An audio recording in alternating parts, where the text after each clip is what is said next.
नमस्कार दोस्तों, एन के रेलवे साइको क्लासेस जयपुर के इस यूट्यूब चैनल पर आप सभी का स्वागत है। दोस्तों, जैसा कि हम पिछली वीडियोज में लगातार जो है पीवाईक्यू की विद प्रैक्टिकल क्लास लेके आ रहे थे, तो इसी संदर्भ में आज एक और क्लास हम करने जा रहे हैं। जैसा कि आप पीछे आपको दिख रहा होगा, देखें तो यहाँ पर आरआरबी एएलपी सीबीटी 2 की हम बात कर रहे थे, है ना, कंटिन्यू। और डीजल मैकेनिक ट्रेड की और technical trade theory with practical हम पढ़ेंगे। और ये क्लास 8 है जो कि आपको इधर दिख रहा होगा, है ना। ठीक है भाई, तो दोस्तों जल्दी से जो है सभी जुड़ जाइए। अभी मैं शुरू में कमेंट भी देख लेता हूँ और इस लिंक को जो है अपने ग्रुप वगैरह में शेयर करें ताकि और लोग भी जो है वो अपने साथ जल्दी से जल्दी जुड़ सकें। एक बार अगर किसी के कमेंट हैं तो मैं देख लेता हूँ, क्योंकि अभी क्लास लाइव की है तो कौन कौन जुड़ा हुआ है हमारे साथ। मेरा फ़ोन दे देना, दूसरा वाला जो ऐप पर है, ऐप पर भी है ना वो वाला। ये महेश प्रजापत सर ऐप पर रेगुलर क्लास चलाओ प्लीज़। भाई रेगुलर ही चल रही है महेश प्रजापत। गुड मॉर्निंग भाई, आई लव माई ड्रीम। कुमार लिख रहे हैं good morning. Pankaj Saini good morning भाई। करते हैं, देखो तो जैसा कि मैं बता रहा था पिछली वीडियोज में भी आपको बताया, चाहे आप बीटेक हैं, चाहे आप डिप्लोमा स्टैंडर्ड हैं, चाहे आप आईटीआई स्टैंडर्ड हैं, तो टेक्निकल के अंदर और ख़ासकर हम डीजल मैकेनिक की अगर बात करें तो आपको प्रैक्टिकल बहुत ज़रूरी है। जब तक आपको चीज़ें नहीं पता होंगी तो आप नहीं कर पाएंगे, फिर रटने की कोशिश करेंगे। तो रटना और समझना दोनों चीज़ों में अंतर होता है। यदि आपने चीज़ें समझ रखी हैं तो आप आसानी से हर क्वेश्चन का जवाब जो है वो दे पाएंगे एग्जाम के अंदर। एग्जामिनर चाहे क्वेश्चन को कैसे भी घुमा दे, आपको कोई दिक्कत नहीं होगी। और अदरवाइज दिक्कत होगी सिर्फ आप पर्टिकुलर एक क्वेश्चन को रटेंगे तो, जबकि आप पूरी तरीके से अगर नहीं समझेंगे तो दिक्कत बिल्कुल होगी, है ना। तो अगर आपको सारी चीज़ें प्रॉपर समझ में आ गई हैं तो कहीं कोई दिक्कत नहीं है। तो ट्रेड थ्योरी को आप सिर्फ एक ऑब्जेक्टिव क्वेश्चन मान के ना पढ़ें, उसको पूरी डिटेल उसकी आप जानें। तो एग्जामिनर कैसे भी क्वेश्चन दे दे फिर कोई फ़र्क नहीं पड़ता, क्योंकि सारी चीज़ें हमें आती हैं, तो दिक्कत नहीं होगी, है ना। तो अभी हम शुरू करते हैं भाई क्लास, है ना।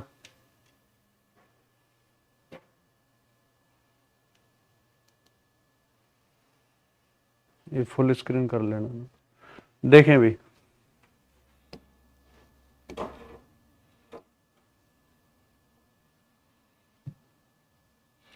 तो हमारा जो आज की इस लाइव सेशन का जो पहला क्वेश्चन है, क्योंकि 1 से 15 हम क्लास 6 में कर चुके थे और 16 से 30 हम क्लास 7 में कर चुके थे। ये क्लास 8 है।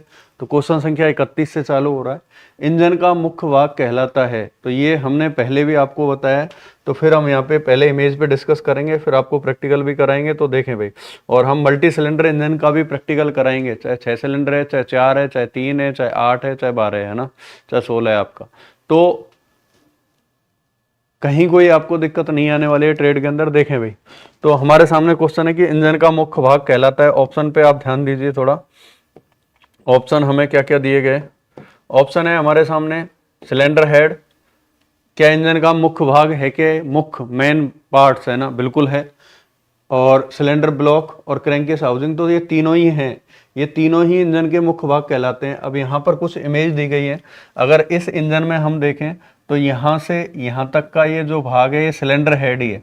जनरली तो हेड इतना है, लेकिन हेड को ऊपर से ढकने के लिए जो ये कवर प्रयोग किया जाता है ये टेपिट कवर है या रॉकर आर्म कवर कह लो, है ना। तो ये वाला हिस्सा हुआ हेड, सिलेंडर हेड। और इसके जो नीचे वाला है ये कहलाएगा ब्लॉक, है ना, सिलेंडर ब्लॉक। और जो नीचे वाला है, नीचे इसके नीचे जितना भी पोर्शन बच गया यहाँ से यहाँ तक, ये है ब्लॉक सेकंड, है ना। और ऊपर वाला यहाँ से अगर मैं बात करूँ तो यहाँ तक ये है सिलेंडर हेड। और नीचे वाला जो ये बच गया बॉटम तक, ये है क्रैंककेस हाउसिंग, है ना, ये है क्रैंककेस हाउसिंग। तो ये 3 मुख्य पार्ट होते हैं इंजन के, किसी भी इंजन के। तो क्रैंककेस हाउसिंग, जितने भी अनसन जितने भी पार्ट्स लगे हुए हैं इन तीनों पार्टों में लगे हुए होते हैं। तो इंजन को मुख्य रूप से हम 3 भाग में विभाजित करते हैं। सबसे ऊपरी जो हिस्सा है वो सिलेंडर हेड कहलाता है, उसके नीचे वाला सिलेंडर ब्लॉक कहलाता है, उसके नीचे वाला क्रैंककेस हाउसिंग कहलाता है। तो जितने भी पार्ट्स हैं इनके अंदर लगे हुए हैं। तो क्वेश्चन में यही पूछा गया था, तो तीनों ही मुख्य पार्ट हैं। यहाँ पर देखो ये आपको पार्ट्स भी साथ में दिखाए गए हैं।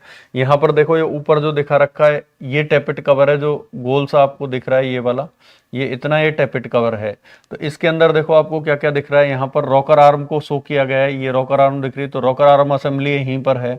बाल्व की अगर बात करें तो बाल्व भी यहीं पर लगा हुआ है ना, ये बाल्व स्प्रिंग को शो किया हुआ है। तो ये सब टैपेट कवर के अंदर ही लगा होता है।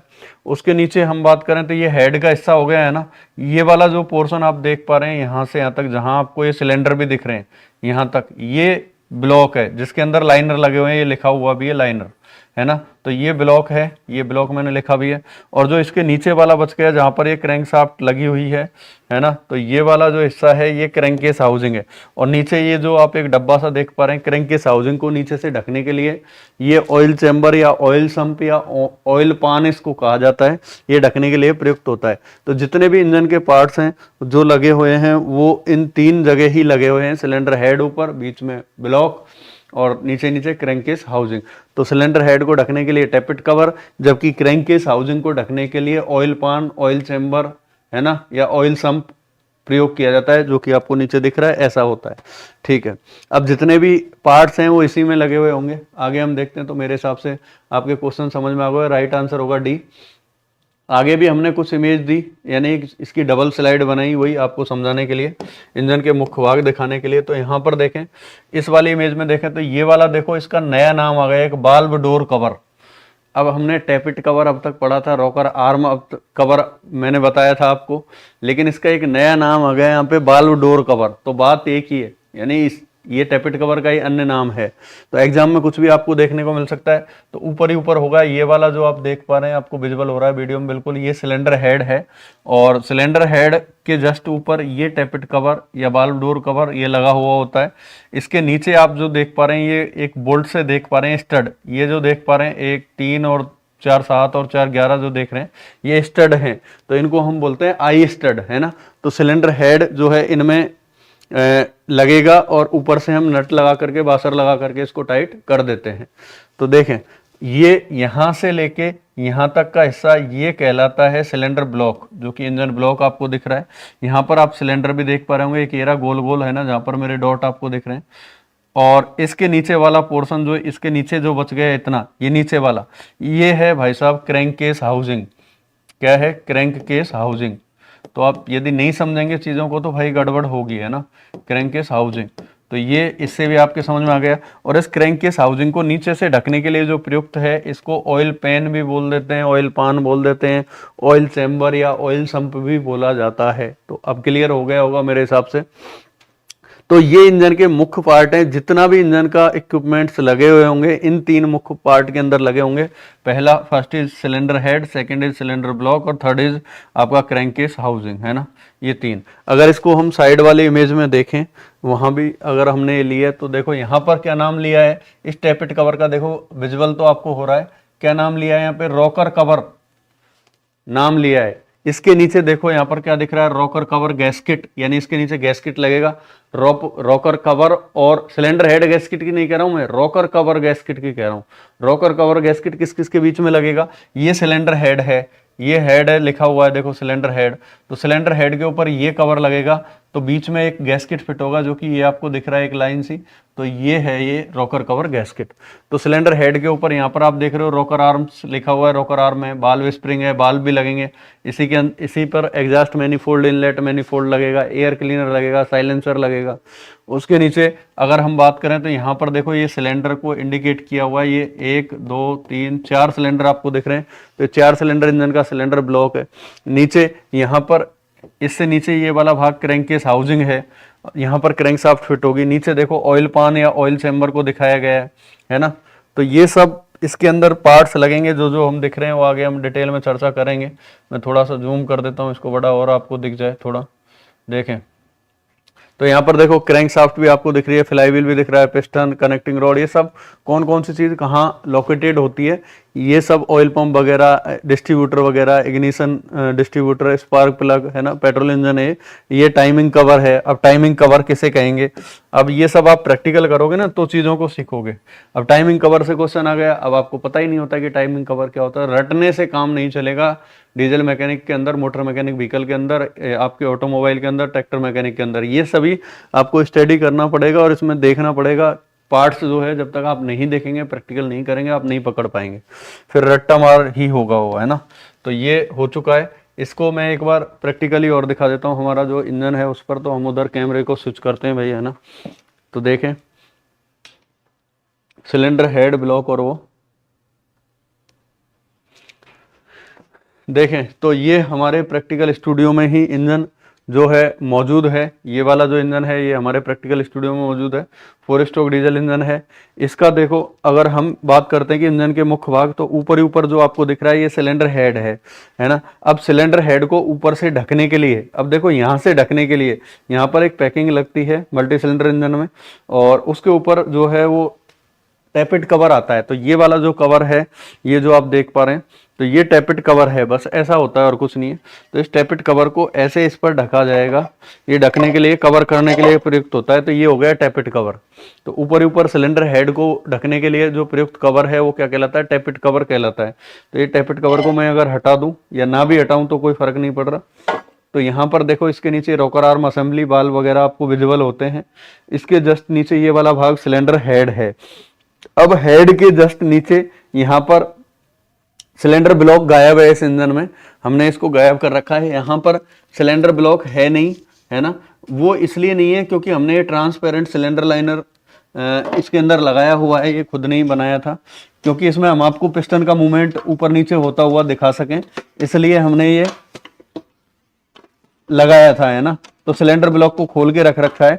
तो सिलेंडर ब्लॉक को एक बार उधर से दिखा दें। सिलेंडर ब्लॉक दूसरी साइड है, देखो यहाँ पर ये सिलेंडर ब्लॉक है, ये सिलेंडर ब्लॉक है, ये हमने इसका खोल के रख रखा है और ये सिलेंडर है। यदि मैं आपको दिखाऊं भी तो इसका ये सिलेंडर लाइनर आपको दिख रहा होगा, है ना। तो ये इसका सिलेंडर लाइनर है और ये चारों तरफ की जो बॉडी है ये सिलेंडर ब्लॉक है। तो हमने केवल इस ब्लॉक को हटा करके इसकी जगह, इस लाइनर की जगह एक ट्रांसपेरेंट लाइनर जो है हमारे इस इंजन में लगाया हुआ है। जैसा कि आप देख पा रहे हैं ये ट्रांसपेरेंट सिलेंडर लाइनर है ना, ताकि आपको हम पिस्टन का मूवमेंट दिखा सकें। और अगर आप ध्यान देंगे यहाँ पर इस सिलेंडर ब्लॉक के अंदर जो है यहाँ पर वाटर जैकेट वगैरह भी बने हुए हैं, और ये 4 आई होल के स्टड भी हैं जिनकी मैं बात कर रहा था। ये 1 2 3 और ये 4 है ना। तो देखें,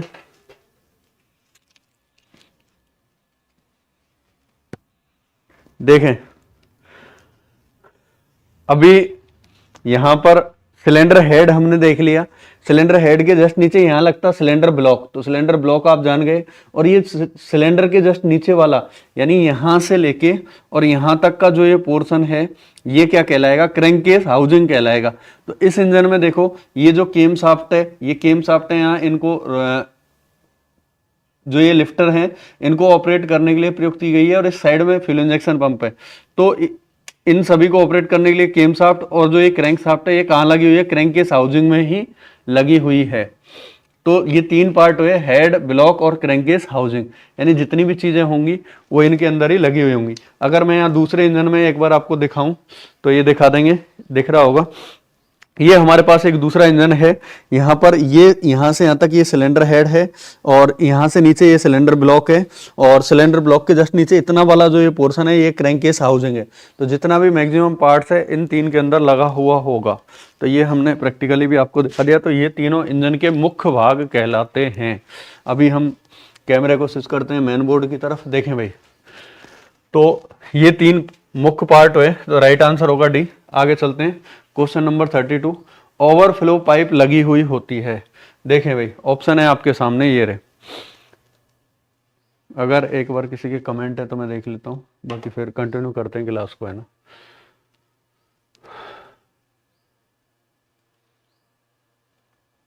देखें, ये कुलदीप सैनी सर, रिजल्ट कब तक आ रहा है CBT 1 का? भाई रिजल्ट आ जाएगा, है ना। आप रिजल्ट का वेट मत करिए, आप तैयारी करते रहिए। आगे देखें, बाकी जल्दी आ जाएगा।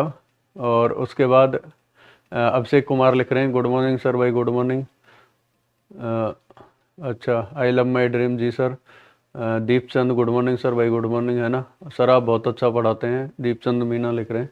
देखो कोई नहीं, फालतू बकवास करने से कोई मतलब नहीं है। देखो ज्ञान मैं भी फैल सकता हूँ, शायद इतना कर सकता हूँ, और बहुत से लोग फेंकते हैं बेमतलब, है ना। तो आपको जजमेंट करना आना चाहिए कि कहाँ आपका फ़ायदा है, कहाँ बुराई है, कहाँ आपके लिए मतलब कि भला हो रहा है, किधर बुरा हो रहा है। तो बातें बनाने से कोई मतलब नहीं है। मैं आपके साथ बैठ के गपशप मारूँ, टाइम बर्बाद करूँ, इधर उधर की फेंकूँ, दूसरों की दो बुराई करूँ, तो उससे क्या मतलब है। अपन अपने काम पे फोकस करते हैं ना, पढ़ाई पे ध्यान दो, यही आपके काम आएगा। क्या किसी की बुराई करना, भलाई करना काम आएगा? क्या नहीं आएगा, है ना। तो इधर उधर की फालतू की बातें करने से कोई मतलब नहीं है। और आजकल के लोगों को, स्टूडेंट्स को भी फालतू की बातें ही ज़्यादा पसंद आती हैं, और बाद में फिर माथा पकड़ के रोते रहते हैं, है ना। तो बाद में हमें ना रोना पड़े, इसलिए दोस्तों ये टाइम बहुत लिमिटेड है, टाइम को बर्बाद ना करें। फालतू की बातें करने से कुछ नहीं होने वाला है। तो सिर्फ अपनी पढ़ाई पे फोकस रखें और पढ़ाई को कंटिन्यू रखें। ऐसा नहीं है कि बातें बनाना हमें नहीं आता, सब कुछ आता है, लेकिन कोई मतलब नहीं है, मीनिंगलेस है, उसका एंड रिजल्ट बुरा होगा। तो कोई मतलब नहीं है ऐसी चीज़ें जिससे आपको भी प्रॉब्लम हो।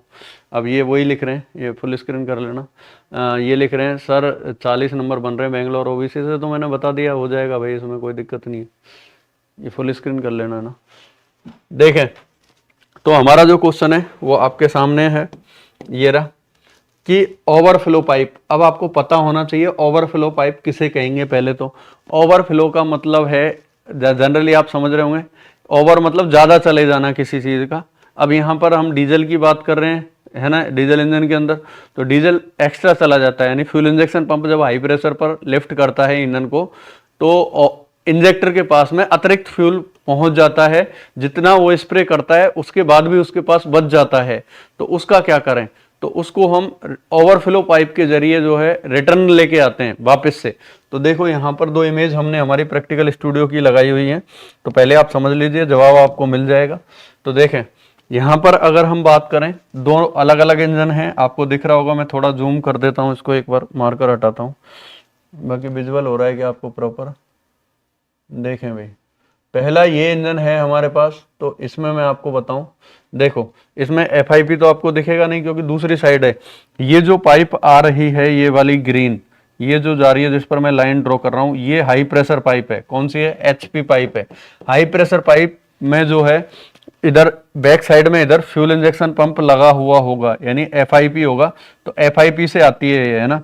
एफआईपी क्या करता है, ईंधन टैंक से जो तेल आ रहा है, मैंने मान के चलो ये टंकी बना दी, इधर से जो तेल आ रहा है लो प्रेशर, उसको हाई प्रेशर में कन्वर्ट करके हाई प्रेशर पाइप के माध्यम से इंजेक्टर को सप्लाई करता है। तो ये वाला जो पार्ट है ये क्या है? इंजेक्टर है।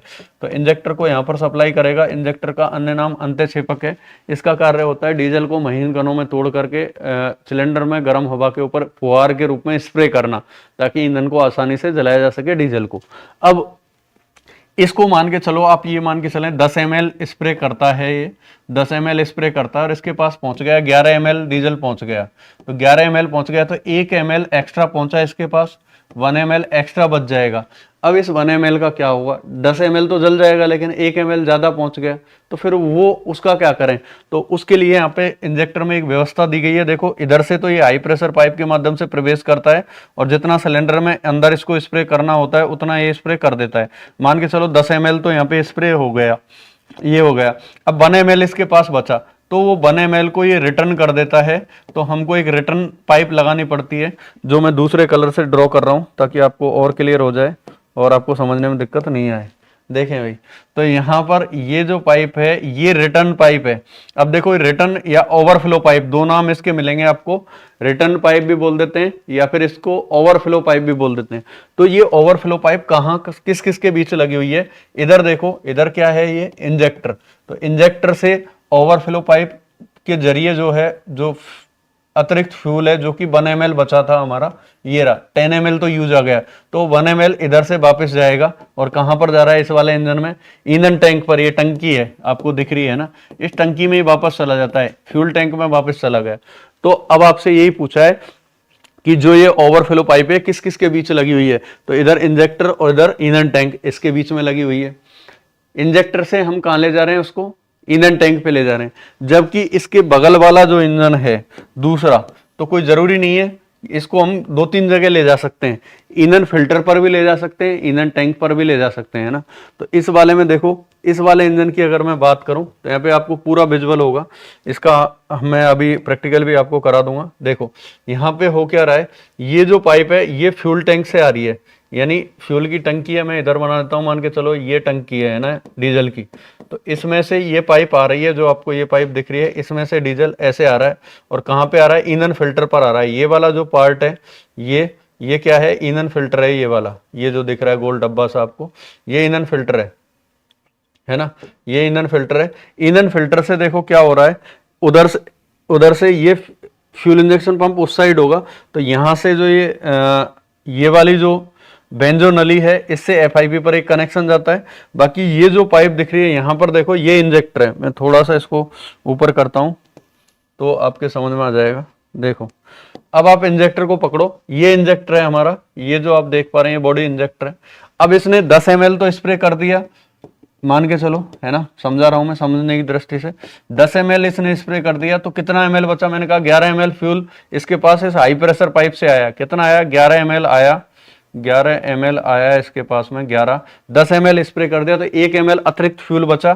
तो वो अतिरिक्त फ्यूल देखो यहाँ पर एक नली जोड़ी गई है, ये है ओवरफ्लो पाइप। तो इस पाइप के माध्यम से, इस पाइप के माध्यम से, इस पाइप के माध्यम से वापस से फ्यूल कहां जा रहा है, इस फ्यूल फिल्टर पर जा रहा है, डीजल फिल्टर पर जा रहा है, डीजल फिल्टर पर। अब कोई जरूरी नहीं है कि हर इंजन में हम इसको ईंधन टैंक में दें। अब आप कहोगे साहब इसके तो जवाब दो हो गए, इसका ईंधन फिल्टर हो गया और एक जवाब हो रहा है ईंधन टंकी, तो हम जवाब क्या दें, तो सुन लो भाई, जिन इंजनों में फ्यूल टैंक जो है इंजन से दूर लगा होता है, जैसे डीजल वाली कार हो गई, तो वहां तक थोड़ी ले जाएंगे वापस फ्यूल टैंक तक, फिर तो बहुत लंबी नली लगानी पड़ेगी। जबकि ईंधन फिल्टर जो है वो इंजन पर ही लगा हुआ होता है, तो जो निकटतम है या तो ईंधन फिल्टर पर रिटर्न किया जाएगा या फिर फ्यूल टैंक पर। अगर फ्यूल टैंक उसी इंजन में नजदीक है इंजेक्टर के, तो अब देखो यहां पर इंजेक्टर यहां पर है और फ्यूल टैंक ऊपर है पता नहीं कहां, तो उतना ले जाते हैं यहां से दूर तो बहुत लंबी नली लगानी पड़ती। तो इसलिए हमने क्या किया, ये वाला जो फ्यूल आ रहा है फिल्टर पर, ये ईंधन टंकी से ही तो आ रहा है, टंकी का ही फ्यूल है फिल्टर में, तो हमने डायरेक्ट इसको फिल्टर में ही वापस कर दिया। जो इंजेक्टर से 1 ml ईंधन बचा था उसको, डीजल को हमने वापस फिल्टर पे ही भेज दिया। अब फिल्टर के पास चाहे टैंक से आए चाहे इधर से ओवरफ्लो वाला जा रहा है, तो बात तो एक ही हुई। लेकिन जो साइड वाला इंजन था उसमें हमने इसलिए दिया इसको नजदीक, क्योंकि उसमें फ्यूल टैंक और नजदीक था हमारे इंजेक्टर के। देखो दोनों को देख लो, आपको समझ में आ जाएगा। यहां पर देखो ये तो रहा भाई साहब इंजेक्टर, ये रहा ईंधन टैंक, तो ये बिल्कुल नजदीक है, तो हमको छोटी सी नली लगानी पड़ेगी। लेकिन यहां पर क्या हो रहा है, इंजेक्टर यहां पर है और फ्यूल टैंक मान के चलो गाड़ी में पीछे है, तो बहुत लंबी नली लगानी पड़ेगी। तो इसलिए इसको इंजेक्टर से डायरेक्ट इस नली के माध्यम से यहाँ फ्यूल टैंक इस पर फ्यूल फिल्टर पर ही दे दिया कनेक्शन, बस बात खत्म। तो दो जगह हो सकती है, तो ईंधन फिल्टर पर या ईंधन टैंक, दोनों ही जवाब सही है। अब ये डिपेंड करेगा कि फ्यूल टैंक पास में लगा है तो डायरेक्ट फ्यूल टैंक पे दे देते हैं, अगर फ्यूल टैंक दूर है तो ईंधन फिल्टर पर दे देते हैं। क्लियर है? तो हमारे क्वेश्चन को हम देख लेते हैं, बस हो गया। और इसका प्रैक्टिकल भी मैं उधर आपको साक्षात्कार करा देते हैं भाई, ताकि और समझ में आ जाए। तो हमारा जवाब क्या हुआ, इंजेक्टर व एफआईपी के मध्य, ये तो गलत है भाई, है ना, इधर इंजेक्टर और एफआईपी के बीच में नहीं है, ये गलत है। दूसरा, इंजेक्टर व फीड पंप के बीच, ये भी गलत है। एफआईपी व फीड पंप के बीच, ये भी गलत है। यहाँ पर देखो एफआईपी व ईंधन फिल्टर के बीच, ये भी गलत है। इंजेक्टर व ईंधन टैंक के बीच, तो ये राइट आंसर है ना, इंजेक्टर व ईंधन टैंक के बीच। या फिर हो सकता था इंजेक्टर व फ्यूल फिल्टर के बीच, अगर ऐसा कोई ऑप्शन होता तो वो हो जाता। तो अभी हम प्रैक्टिकल आपको करा देते हैं और फटाफट बता देते हैं। देखें भाई, यहाँ पर यदि आप ध्यान दें, ये वाला जो इंजन हम कह रहे थे, इस इंजन पर हम आए हैं वही 4 स्ट्रोक डीजल इंजन पर। तो यहाँ पर आप ध्यान देंगे तो ये वाला पार्ट इंजेक्टर है, तो ये जो पाइप आ रही है ये हाई प्रेशर पाइप है ना। तो ये फ्यूल इंजेक्शन पंप से हाई प्रेशर 11 ml इधर से आया, इसने यहाँ नोजल से 10 ml को सिलेंडर के अंदर स्प्रे कर दिया, तो इसके पास अतिरिक्त फ्यूल कितना बचा, 1 ml बचा। तो वो 1 ml इस पाइप के जरिए, इस पाइप ओवरफ्लो पाइप के जरिए, रिटर्न पाइप के जरिए, देखो ये पाइप कहां पर जा रहा है, ये पाइप जा रहा है ईंधन फिल्टर पर जा रहा है। अब ईंधन फिल्टर पर जा रहा है तो यहां पर रिटर्न हो रहा है। अब हमने इसको इस इंजन में फ्यूल टैंक पर क्यों नहीं करा, आप देखो इसका फ्यूल टैंक कहां पे है, इसका फ्यूल टैंक देखो यहां पर है। अगर फ्यूल टैंक पे आप करते तो यहां आपको इतनी लंबी नली लगानी पड़ती, यहां से यहां बहुत लंबी नली लगानी पड़ती, तो इसलिए ईंधन फिल्टर पर है। वहीं एक हम दूसरे इंजन में अगर बात करें, इस वाले इंजन में, तो इस वाले इंजन में देखो इंजेक्टर ये रहा, इधर से दिखा देना थोड़ा विजुअल हो जाए, हाँ ठीक है, ये बॉडी इंजेक्टर है, तो इंजेक्टर पर ये रहा हाई प्रेशर पाइप, तो ये FIP से आ रहा है हाई प्रेशर पाइप, यहाँ पे जो है 11 ml आया, तो 10 ml इसने स्प्रे कर दिया, तो 1 ml बचा, तो उस 1 ml को रिटर्न भेजने के लिए रिटर्न पाइप या ओवरफ्लो पाइप इसको बोलेंगे, ये किस पर लगाई हुई है, ये लगाई हुई है ईंधन टैंक पर। अब इस इंजन में आप कहेंगे साहब फिल्टर पे क्यों नहीं लगाई, तो फिल्टर इधर है इसका, इस साइड में, इसका फिल्टर इस साइड में, अगर दिखा पाए तो आप एक बार दिखा दो या नजदीक से, इसका फिल्टर देखो यहां पर है, ये ईंधन फिल्टर है इसका, तो यहां लानी पड़ती तो ये बहुत ज्यादा नली लंबी हो जाती, और तो हमारे इंजन में कॉस्टिंग भी बढ़ती, कई चीजें होती है ना, तो इसलिए ऐसा नहीं किया गया है। तो देखें, अभी चलते हैं हमारे अगले क्वेश्चन की तरफ। देखें भाई, तो ये आपका मेरे हिसाब से क्लियर हो गया होगा। अगला क्वेश्चन देखते हैं, बलकृत जल शीतलन प्रणाली का मुख्य भाग है। बलकृत जल शीतलन प्रणाली का मुख्य भाग है, बलकृत मतलब है force feed water cooling system, है ना। अब फोर्स फीड मतलब दबाव के साथ पानी को सप्लाई करना कूलिंग इंजन के अंदर, तो उसके लिए हमको एक पंप लगाना पड़ेगा, दबाव प्रेशर के साथ भेजना है, तो वही कह रहा है बलकृत मतलब force feed water cooling system का मुख्य भाग है। ऑप्शन ए है आपके सामने दिया गया रेडिएटर। क्या रेडिएटर होता है क्या? नहीं। आप कहोगे सबसे पहले रेडिएटर पे टिक करेंगे। हॉज पाइप होता है क्या? नहीं। ये सारे चीज लगे तो होते हैं। जल शीतलन प्रणाली के तो ये सभी भाग हैं। कौन कौन से? देखो, रेडिएटर भी है, हॉज पाइप भी है, थर्मोस्टेट वाल्व भी है क्या, लेकिन जो ये वाटर पंप है ये नहीं है। ये जो है फोर्स फीड यानी प्रेशर के साथ डीजल उसको जल को सप्लाई करेगा इंजन के अंदर, ठंडे पानी को। तो ये जो है ये मुख्य भाग है। राइट आंसर ये होगा। मैं अभी आपको समझा देता हूं। यहां पर देखो, इसके लिए आपको हमको नेक्स्ट स्लाइड पर पहले ले जाना पड़ेगा। तो हमने एक अगली स्लाइड लगाई।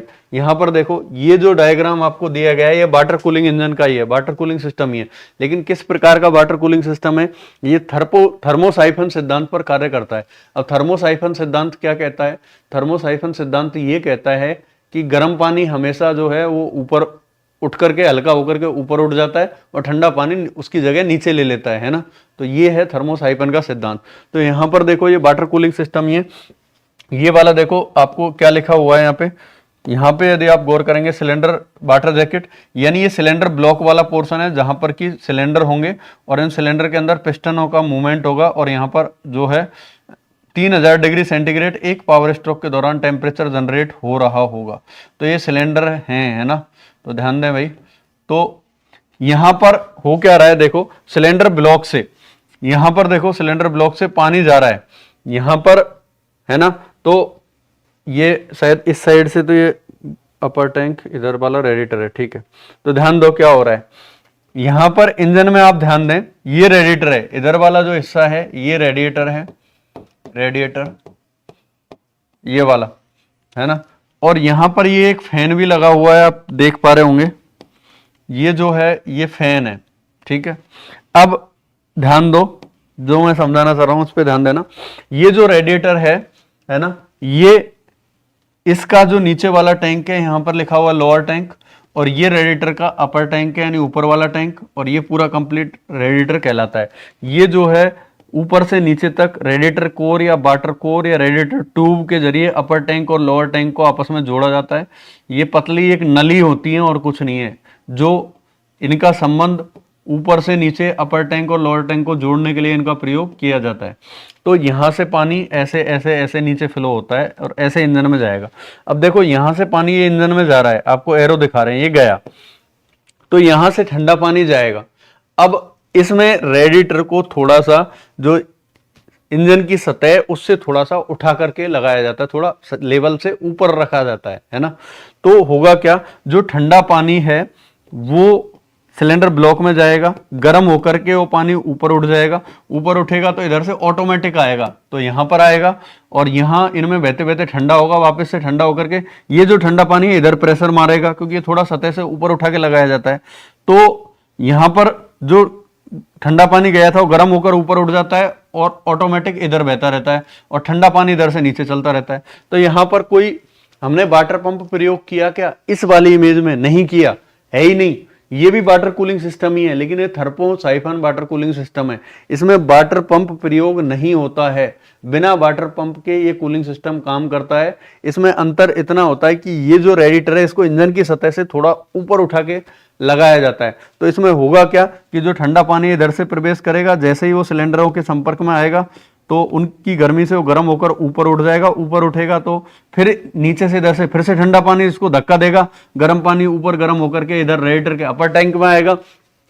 यहां पर जब ट्यूब में बहेगा तो ये पंखा हवा को बाहर से खींचेगा, तो हवा के संपर्क में आने पर ये पानी क्या हो जाएगा, ठंडा हो जाएगा। और गर्मी किसमें चली जाएगी, हवा में, और नीचे आते आते फिर से ठंडा हो जाएगा। फिर ये ठंडा पानी इधर धक्का देगा, इधर गर्म पानी को ऊपर फेंकेगा। तो ये ऑटोमेटिक चलता रहता है। इसमें अंतर सिर्फ इतना है कि इसमें कोई वाटर पंप नहीं है। यहां पर सिर्फ देखो वाटर फैन है ना, और ये अपर हॉज पाइप है, ये वाला जो इंजन के सिलेंडर हेड को रेडिएटर के अपर टैंक से जोड़ता है। और नीचे यहां पर भी एक लोअर हॉज पाइप है जो इन रेडिएटर के लोअर टैंक को इंजन के जो सिलेंडर ब्लॉक पर बना हुआ वाटर इनलेट है उससे जोड़ता है ना। तो कहीं पर वाटर पंप आपको दिख रहा है क्या, नहीं है। फिर भी ये वाटर कूलिंग सिस्टम काम कर रहा है बिना पंप के, ठीक है। तो क्या इसमें पंप की जरूरत है क्या, नहीं है। लेकिन ये सिद्धांत कौन सा है, थर्मोसाइफन कूलिंग प्रणाली है, जिसमें कि वाटर पंप प्रयोग नहीं होता है। ये स्वतः ही ऑटोमेटिक चलता रहता है। ये इस सिद्धांत पर काम करता है कि गर्म पानी भारी होता है तो वो नीचे बैठता है, और गर्म पानी जो है, उल्टा बोल दिया मैंने, गर्म पानी जो है वो हल्का होता है तो वो ऊपर उठ जाता है, और ठंडा पानी जो है भारी होता है तो ठंडा पानी जो है गर्म पानी को धक्का देके ऐसे ऐसे घुमाता रहता है। बस थोड़ा सा इसमें अंतर है कि रेडिएटर को इंजन की सतह से उठाकर ऊपर लगाया जाता है, तो ये ऑटोमेटिक चलता रहता है। अब हम बात कर रहे थे 4 स्पीड यानी बलकृत जल शीतलन प्रणाली का मुख्य भाग है, आपसे ये पूछा है। अब आप मेरे को एक बात बताओ, क्या ये वाली इमेज जो दिख रही है, क्या ये बलकृत जल शीतलन प्रणाली है, 4 स्पीड वाटर कूलिंग सिस्टम है क्या, नहीं है। ये तो थर्मोसाइफन कूलिंग सिस्टम है। वाटर कूलिंग सिस्टम तो है लेकिन 4 स्पीड नहीं है, बलकृत नहीं है। बलकृत उसे कहेंगे जिसमें कि प्रेशर के साथ पानी को सप्लाई किया जा रहा हो। तो प्रेशर के साथ पानी को सप्लाई करने के लिए हम पंप का प्रयोग करेंगे, वाटर पंप का प्रयोग करेंगे। तो इसमें कहीं आपको वाटर पंप दिख रहा है कि नहीं दिख रहा, तो ये कूलिंग सिस्टम है, वाटर कूलिंग सिस्टम तो है। तो वाटर कूलिंग सिस्टम में देखो एक फैन होता है, एक रेडिएटर होता है, इसका अपर टैंक भी होगा, लोअर टैंक भी होगा, सिलेंडर ब्लॉक भी होगा। तो ये सब पार्ट होंगे कूलिंग सिस्टम के। लेकिन 4 स्पीड नहीं कह सकते हम इसको, प्रेशर के साथ पानी नहीं जा रहा है इसमें, ऑटोमेटिक थर्मोसाइफन के सिद्धांत पे जा रहा है। तो 4 स्पीड में क्या चीज है जो उसको 4 स्पीड कहलाने के लिए मजबूर करती है हमको, तो वो चीज है वाटर पंप। तो इस वाली इमेज में आप ध्यान दो, इस इमेज में और उस इमेज में क्या अंतर है। ये रेडिएटर आप देख पा रहे हैं, ये इसका अपर टैंक, ये लोअर टैंक। अपर टैंक से यहाँ पर आप नाली देख पा रहे हो, ऊपर से नीचे इनमें पानी बह रहा है ना। तो अब देखो यहाँ पर फैन भी लगा हुआ है, ये रहा भाई साहब कूलिंग फैन, और ये रहा आपका वाटर पंप, आपको इंडिकेट कर रखा है वाटर पंप। तो इसमें वाटर पंप एक्स्ट्रा लगा। तो वाटर पंप क्या करेगा, जब इंजन घूमेगा, इंजन की क्रैंकशाफ्ट घूमेगी, तो उसी पर लगी हुई ड्राइविंग पुली की सहायता से फैन बेल्ट लगा करके इसको चाल दी जाती है वाटर पंप को। तो वाटर पंप जब घूमेगा तो यहां से इस रेडिएटर के लोअर टैंक से ठंडे पानी को ये खींचेगा, तो ठंडा पानी इधर वाटर पंप के इनलेट पर आएगा। और वाटर पंप का आउटलेट का कनेक्शन इस वाली इमेज में बना नहीं रखा है, तो मैं बना देता हूं, कोई बात नहीं। देखो यहां से ये वाटर पंप के जो आउटलेट है, ये यहां से आउटलेट इंजन के इनलेट पर आएगा। तो वाटर पंप इधर से पानी खींच रहा है और इधर से डिलीवरी दे रहा है, इधर से ये गया, इंजन को सप्लाई करेगा यहां से, यहां पर सिलेंडरों के चारों तरफ घूमेगा। लेकिन ये प्रेशर के साथ घूम रहा है। ये जो वाटर पंप है रेडिएटर के लोअर टैंक से ठंडे पानी को प्रेशर के साथ खींच रहा है और प्रेशर के साथ ही सिलेंडर ब्लॉक में सप्लाई कर रहा है। ब्लॉक में वो ब्लॉक को ठंडा करके वो जाता है हेड में, हेड को ठंडा करने के बाद इस थर्मोस्टेट वाल्व के ओपन पोजीशन में वो इस अपर हॉज पाइप के माध्यम से रेडिएटर के अपर टैंक में चला जाता है। तो ये देखो ये पाइप रेड दिखा रखा है, इसका मतलब पानी गर्म हो चुका है, और अपर टैंक में हमेशा गर्म पानी होता है। नीचे पहुंचते पहुंचते जब ये ट्यूब में बहेगा तो इधर से ये हवा चलेगी, तो हवा जब इस ट्यूब के संपर्क में आएगी तो पानी की गर्मी हवा में चली जाएगी, नीचे आते आते पानी फिर से ठंडा हो जाएगा। फिर से ठंडा पानी को ये वाटर पंप खींचेगा, सिलेंडर ब्लॉक में प्रेशर के साथ सप्लाई करेगा।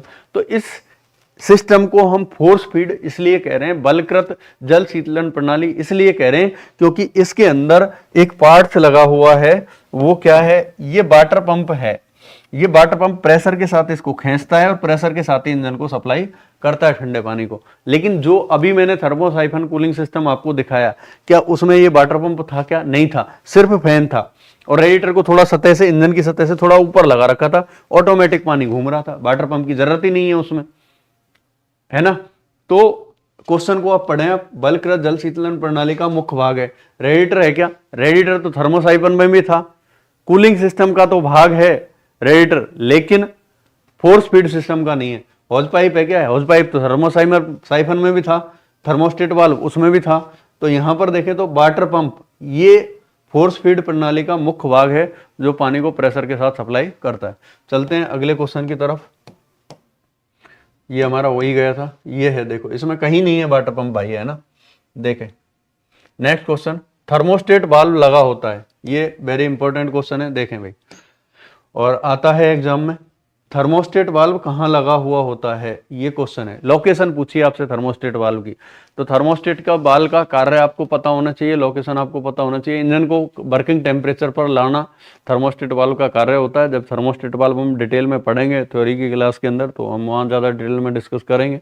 थर्मोस्टेट वाल्व लगा कहाँ है, देखें ऑप्शन हमें क्या दिए गए, रेडिएटर, वाटर आउटलेट। चलो ये ऑप्शन बाद में देखेंगे, पहले आप लोकेशन देखो तो आपको करना आसान हो जाएगा। यहाँ से देखो हम थर्मोस्टेट वाल्व को देखते हैं, मेरे हिसाब से आपको विजुअल तो हो रहा है, या मैं थोड़ा जूम कर देता हूँ, इस वाली इमेज में हो रहा होगा, पहले इस वाली में देख लो। यहाँ पर देखो लिखा हुआ है थर्मोस्टेट, ये लिख रहा, ये थर्मोस्टेट लिखा हुआ है, तो ये कहाँ लगा हुआ है, ये है। तो यहाँ से देखो इस जगह पर है, इस जगह पर जो मैंने गोला किया है, सर्किल किया है, तो वाटर पंप इधर से पानी को खींचकर इधर इंजन के अंदर प्रवेश कराता है, और इधर से ये जो पानी है ये आउट हो रहा है, यानी बाहर निकल रहा है। इंजन से बाहर कहाँ से निकल रहा है, इंजन से बाहर निकल रहा है भाई साहब, यहां से इंजन से बाहर निकलेगा, थर्मोस्टेट वाल्व जो खुल जाएगा, उड़ जाएगा अपनी सीट से। तो ये हुआ इंजन का water outlet, engine water outlet, outlet है ना। यहां से इस जगह लगा हुआ है एक तो, और दूसरी जगह कहाँ है, इधर जाएं तो ये हॉज पाइप जा रहा है, हॉज पाइप कहाँ जा रहा है, रेडिएटर में, इधर से पानी आ रहा है। क्या हो रहा है, रेडिएटर में पानी आ रहा है, ठीक है। तो यहां पर पानी देखो इधर से निकल करके ऐसे ऐसे ऐसे आगे बढ़ करके आएगा। तो ये क्या है, ये है रेडिएटर का इनलेट, रेडिएटर इनलेट, यानी रेडिएटर के अंदर इधर से गर्म पानी प्रवेश कर रहा है। तो अब आप देख लो कहाँ है, जो हमारे ऑप्शन में या तो लिखा होगा रेडिएटर इनलेट व इंजन वाटर आउटलेट के मध्य, या लिखा होगा इंजन वाटर आउटलेट व रेडिएटर के मध्य, यही होता है। तो देखो ऑप्शन कहाँ है, रेडिएटर वाटर आउटलेट। तो रेडिएटर वाटर आउटलेट कौन सा है, रेडिएटर से जहां से पानी बाहर निकलेगा यहां से निकल रहा है, तो यहां है क्या, नहीं है, ये तो गलत है। तो पहला ऑप्शन तो वैसे ही गलत हो गया। फिर कह रहा है रेडिएटर वाटर आउटलेट, फिर से आउटलेट पर थोड़ी है, आउटलेट तो नीचे, तो ये ऑप्शन बी ऑप्शन भी गलत है ना। सी रेडिएटर वाटर इनलेट, तो ये सही है, हमने देखा था ये रेडिएटर वाटर इनलेट ये रहा और इंजन का आउटलेट ये रहा, इसके बीच में लगा हुआ था, तो ये यहां तक सही है। और फिर कह रहा है रेडिएटर वाटर इनलेट व रेडिएटर वाटर आउटलेट के मध्य, तो रेडिएटर वाटर इनलेट तो ये रहा और आउटलेट ये रहा, तो क्या इन दोनों के बीच में है क्या, नहीं है, तो ऑप्शन सी भी गलत हुआ। तो ऑप्शन डी है रेडिएटर वाटर इनलेट, यानी रेडिएटर का तो इनलेट ये रहा और इंजन वाटर आउटलेट जो कि ये है, तो इन दोनों के बीच में लगा होता है, मतलब ये लगा हुआ है यहाँ पर। तो राइट आंसर हमारा ऑप्शन डी ही होगा, जैसा कि आपको विजुअल हो रहा है। क्लियर है। अब इसको मैं इस इमेज में भी आपको दिखा देता हूं, देखो भाई, ये देख लो आप, ये इमेज है, देखें यहां पर ये रेडिएटर का तो आउटलेट है, यहां से रेडिएटर से ठंडा पानी इंजन के अंदर जा रहा है ठंडा होने के लिए, और इंजन में यहां से अंदर प्रवेश कर रहा है, तो ये इंजन का इनलेट हुआ। इंजन से पानी जहां से बाहर निकल रहा है, यहां से बाहर निकल रहा है, तो ये रेडिएटर का आउटलेट, इंजन का आउटलेट हुआ। और रेडिएटर में अपर टैंक में इधर से गर्म पानी आ रहा है, तो ये रेडिएटर का इनलेट हुआ। तो रेडिएटर के तो इनलेट और इंजन के वाटर आउटलेट, इन दोनों के बीच में लगा हुआ है थर्मोस्टेट, ये लिखा हुआ भी है थर्मोस्टेट। ये वाल्व जो दिख रहे हैं ये थर्मोस्टेट वाल्व है, इसका कार्य होता है इंजन को कार्यकारी तापमान पर लाना। बाकी थर्मोस्टेट वाल्व का अलग से एक चैप्टर है, टॉपिक है, तो हम वहां पढ़ेंगे। तो option D is right answer. Clear है, रेडिएटर वाटर इनलेट में इंजन वाटर आउटलेट के मध्य। नेक्स्ट हम देखते हैं थर्मोस्टेट वाल्व का कार्य है। अब आपसे पूछ लिया थर्मोस्टेट वाल्व का कार्य क्या है। जैसा कि मैंने अभी आपको बताया, इंजन को जल्दी स्टार्ट करना गलत है, इंजन को जल्दी स्टार्ट करना थोड़ी ना है, देखो ये गलत है। इंजन को देरी से स्टार्ट करना ये भी गलत है। इंजन को वर्किंग टेम्परेचर यानी कार्यकारी तापमान पर लाना ये राइट आंसर है। इंजन में ईंधन को गर्म होने से रोकना ये भी गलत है। तो राइट आंसर होगा हमारा सी। अब कैसे काम करता है मैं आपको यहाँ पर एक बार एक इमेज के जरिए आपको दिखा देता हूँ, तो मेरे हिसाब से आपके आराम से क्लियर हो जाएगा ये। देखें क्वेश्चन भी आपके सामने प्रदर्शित हो रहा है, इमेज भी क्लियर दिख रही है, तो मैं जूम नहीं कर रहा हूँ, यही बता रहा हूँ। ये रेडिएटर है, ये वाला जो पार्ट्स है ये क्या है, रेडिएटर है भाई, है ना। अब इसके अंदर हो क्या रहा है, देखो यहाँ से रेडिएटर से ठंडा पानी बाहर निकल रहा है, ये निकला इधर से। अब जब ये पंप खींच रहा है इस पानी को तो पानी इधर जा रहा है, और पानी को ये पंप प्रेशर के साथ इंजन के सिलेंडर ब्लॉक को सप्लाई कर रहा है। ये ब्लॉक में सप्लाई किया है यहाँ पर, और ब्लॉक को ठंडा करके हेड में घूम घाम करके पानी इस रास्ते से बाहर हो रहा है, इंजन से इस रास्ते से बाहर हो रहा है। तो यहाँ पर ये क्या लगा हुआ है, ये थर्मोस्टेट लगा हुआ है, जैसा कि आप यहाँ पे लिखा हुआ भी देख पा रहे हैं जो मैंने गोले में किया है। तो ये थर्मोस्टेट है, पानी इधर से ठंडा पानी जा रहा है, ये वाटर पंप है, ये वाला ये वाटर पंप है, ये पानी खींच रहा है, सिलेंडर ब्लॉक में सप्लाई हो रहा है और फिर हेड में जा रहा है, गर्म होकर के वापस से इस पाइप से बाहर आ रहा है।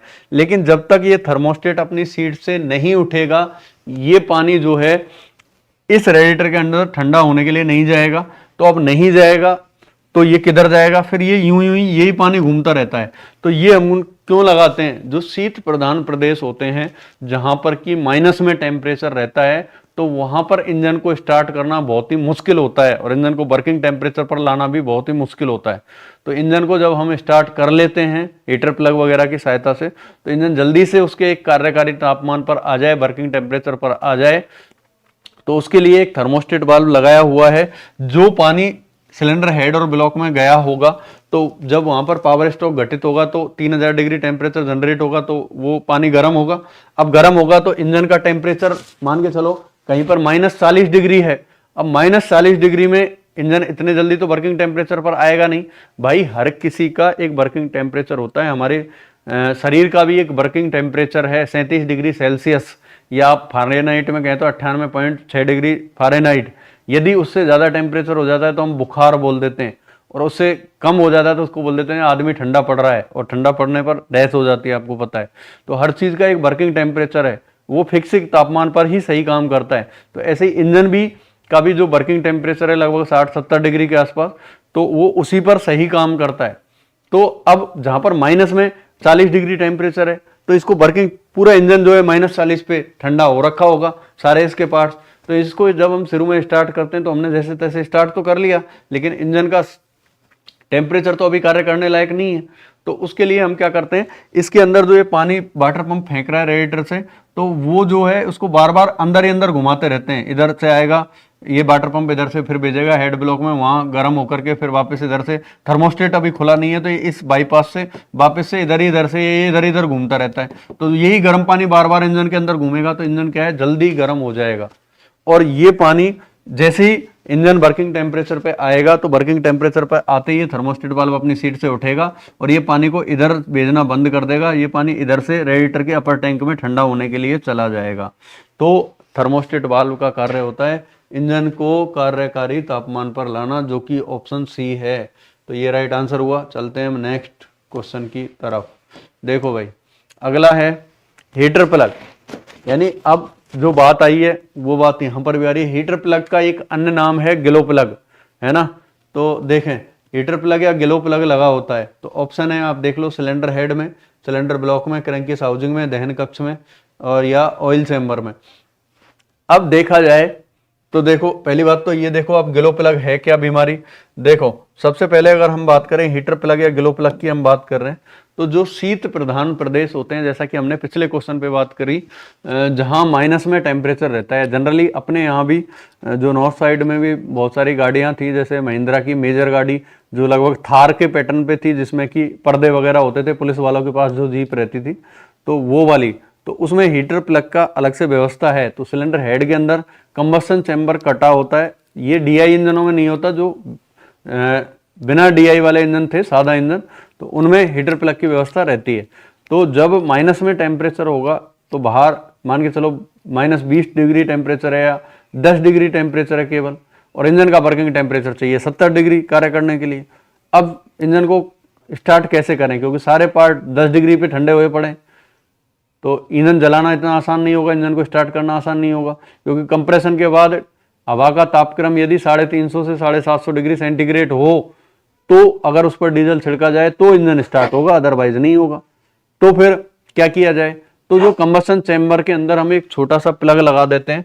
आप यहां पर देख पा रहे हैं, ये जो पोर्शन है यहाँ पर आपको बाल्ब दिख रहा होगा, ये बाल्ब है और ये इनलेट मैनिफोल्ड दिख रहा है, ठीक है। तो आप कह सकते हैं ये वाला जो पोर्शन है जितना मैं ड्रॉ कर रहा हूँ ये सिलेंडर हेड है। तो सिलेंडर हेड में यहाँ पर अलग से जो डीआई इंजन नहीं होते उनके अंदर एक प्री कंबशन चैम्बर होता था, यानी 2 टुकड़ों में जो है ईंधन का दहन होता था। एक तो पिस्टन के हेड के जस्ट ऊपर यहाँ पर, और एक सिलेंडर हेड में अलग से एक खांचा कटा हुआ होता था, यहाँ पर ईंधन को जलाया जाता था पहले। तो यहीं पर देखो ये इंजेक्टर लगा हुआ है, ये इंजेक्टर है जो आप ये ब्लैक बॉडी देख पा रहे हैं, और ये ग्लो प्लग या हीटर प्लग है।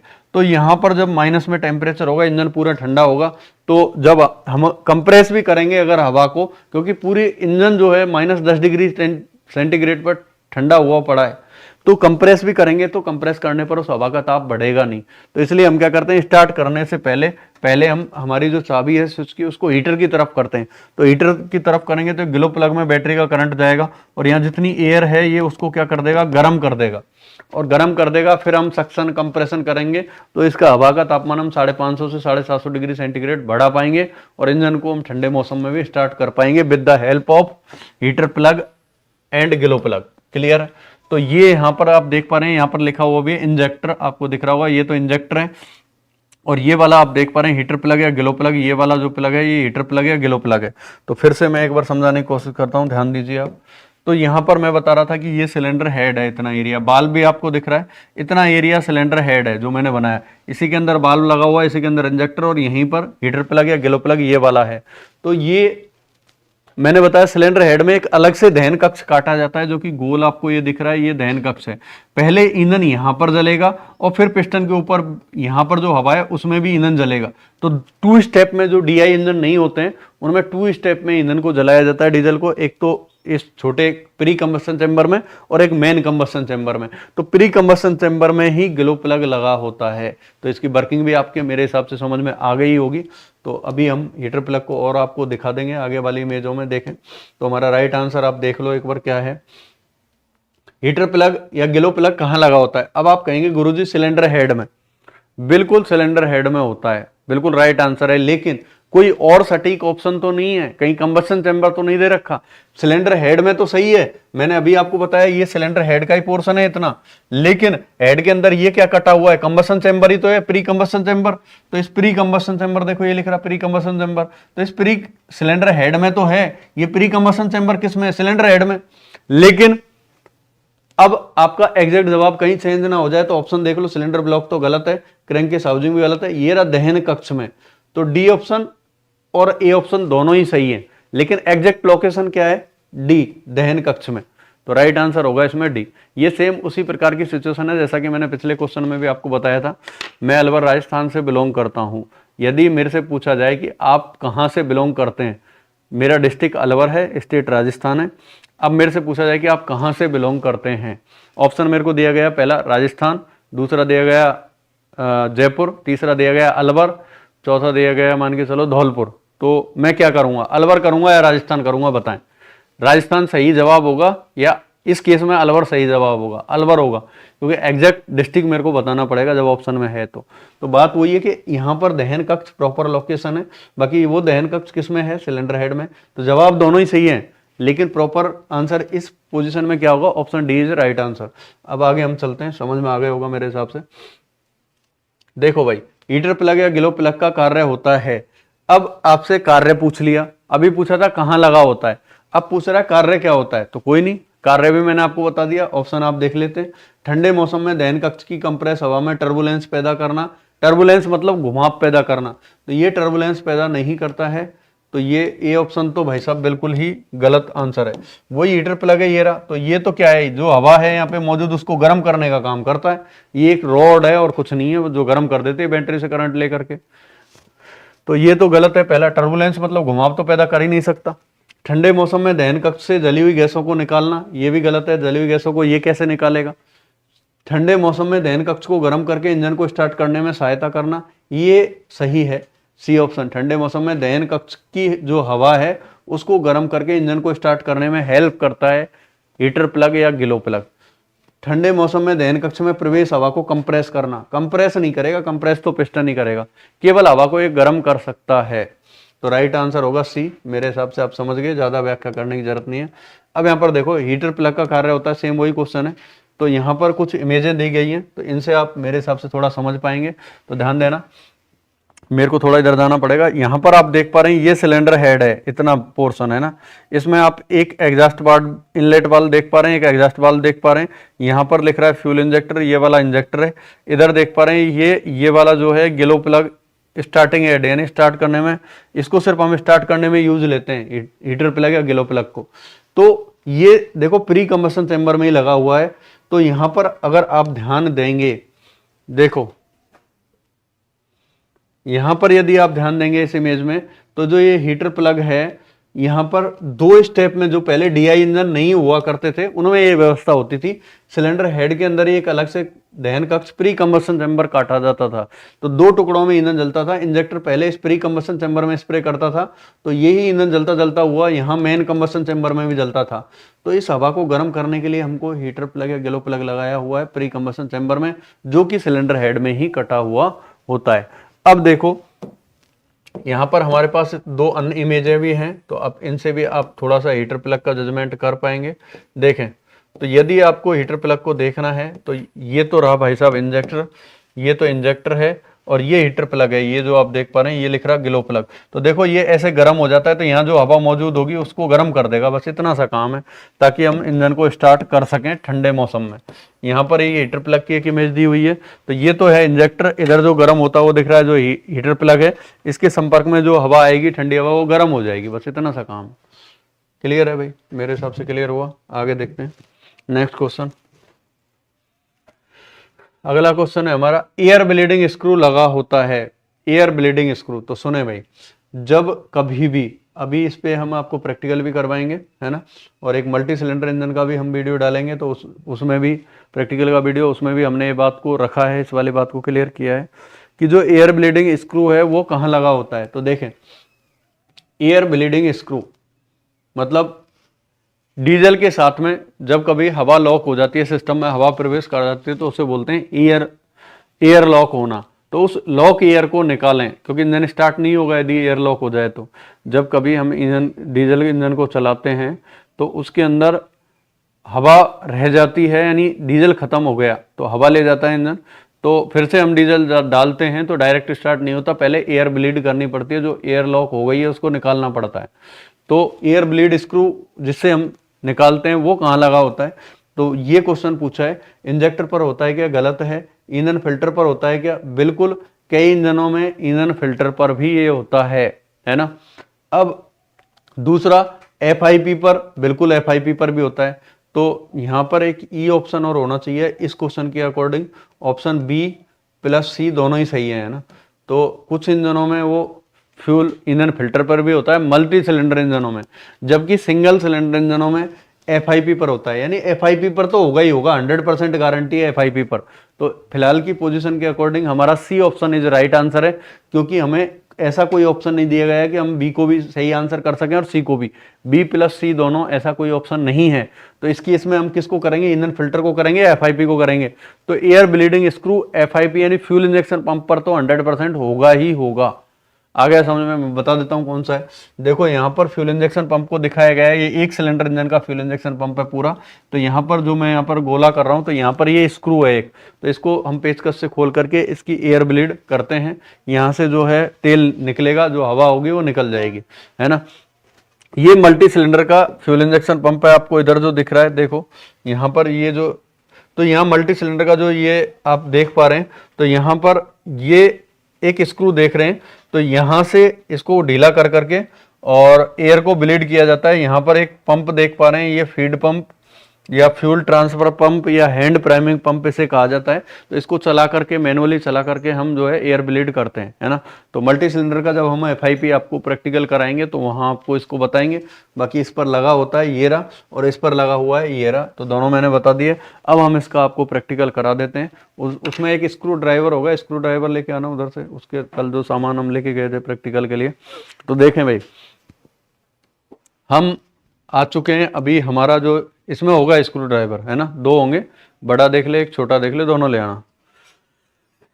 इस इंजन में अगर हम बात करें तो यहाँ पर ध्यान दें भाई कोई नहीं देते। इस इंजन पर अगर हम बात करें तो ये फ्यूल इंजेक्शन पंप है, देखें ये फ्यूल इंजेक्शन पंप है ना। तो यहाँ से आपको डीजल निकलता हुआ भी दिखेगा। मैं एयर ब्लीडिंग स्क्रू को खोल रहा हूँ, इसी की इमेज हमने लगाई हुई थी। थोड़ा इस साइड से दिखा दो, मेरे हिसाब से वहां से दिखेगा नहीं, इस एंगल से प्रॉपर स्क्रू दिखेगा। थोड़ा यूं रख के, हाँ अब दिखा दो, हाँ दिख जाएगा, दिख रहा है। डाउन कर लो बस कैमरे को थोड़ा, ठीक है। देखो भाई, तो ये एयर ब्लीडिंग स्क्रू है जिसको मैं खोल रहा हूँ पेचकस से। ये मैंने खोला और खोलूंगा तो देखो आप यहाँ से आपको डीजल निकलता हुआ दिखाई देगा। अभी देखो ये दे रहा है, मैं एक बार निकालता हूँ इसको, है ना, क्योंकि हमारे एक बार दिखा देना फ्यूल टैंक में भी डीजल है भाई। यहाँ पर देखो ये फ्यूल टैंक में डीजल है, फ्यूल टैंक में जो हमने बोतल लटका रखी है। और इसी से इधर देखो ये फ्यूल इंजेक्शन पंप पर यहाँ पर एक नली आ रही होगी, यहाँ से ये डीजल आ रहा है। ये जो नली आ रही है फ्यूल फिल्टर से नली आ रही है, तो इसमें डीजल आ रहा है। फ्यूल फिल्टर भी अगर दिखाना पॉसिबल हो पाए तो दिखा दो इस साइड से। ये इंजन फिल्टर है, इंजन फिल्टर से ये नली आ रही है, तो इसके जरिए तेल आ रहा है। अब दिखाओ इधर एयर ब्लीड स्क्रू को मैं खोलता हूँ, तो यहाँ से इनको हवा, हम इसकी हवा हम ब्लीड भी कर लेते हैं, क्योंकि ये हवा ले गया था इंजेक्टर स्प्रे, हम कल की वीडियो में दिखा रहे थे तो नहीं हो रहा था। तो इसके अंदर एयर लॉक है, तो मैं थोड़ा सा निकालूंगा, आप ध्यान दीजिएगा सभी लोग। यहाँ से हम इसको निकालते हैं, देखो ये डीजल निकल रहा है, तो ये एयर निकल रही है ना। तो इतना ईंधन भाई निकाल दिया हमने, फैल जाएगा, ये निकल चुकी है ना। तो इसको मैं वापस से टाइट कर देता हूँ। अभी हम देखते हैं, इंजेक्टर हमारा स्प्रे करना भी चाहिए, क्योंकि इसके अंदर जो एयर लॉक थी, कपड़ा देते ना, रखा हुआ रहने दो, इधर ही रखा हुआ है।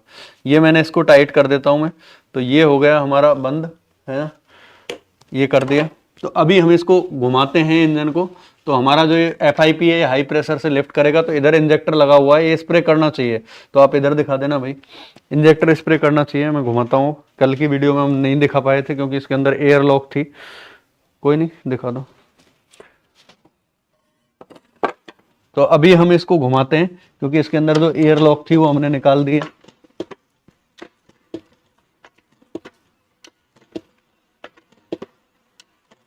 अगर होता है तो, या फिर और ये देखो, ये देखिए इंजेक्टर स्प्रे करने लग गया है, जो कल की मैं नहीं कर रहा था। अभी ये इंजेक्टर स्प्रे इसीलिए कर रहा है क्योंकि इसके अंदर जो एयर लॉक थी वो हमने निकाल दी है। ये कल हम हमारे सामने कल की क्लास में एक क्वेश्चन था कि इंजेक्टर का कार्य क्या है। तो जो डीजल आ रहा है हाई प्रेशर पाइप के माध्यम से, उसको महीन कणों में तोड़ करके जो है सिलेंडर में स्प्रे करना, ये कार्य है। तो ये हम दिखा चुके हैं, है ना।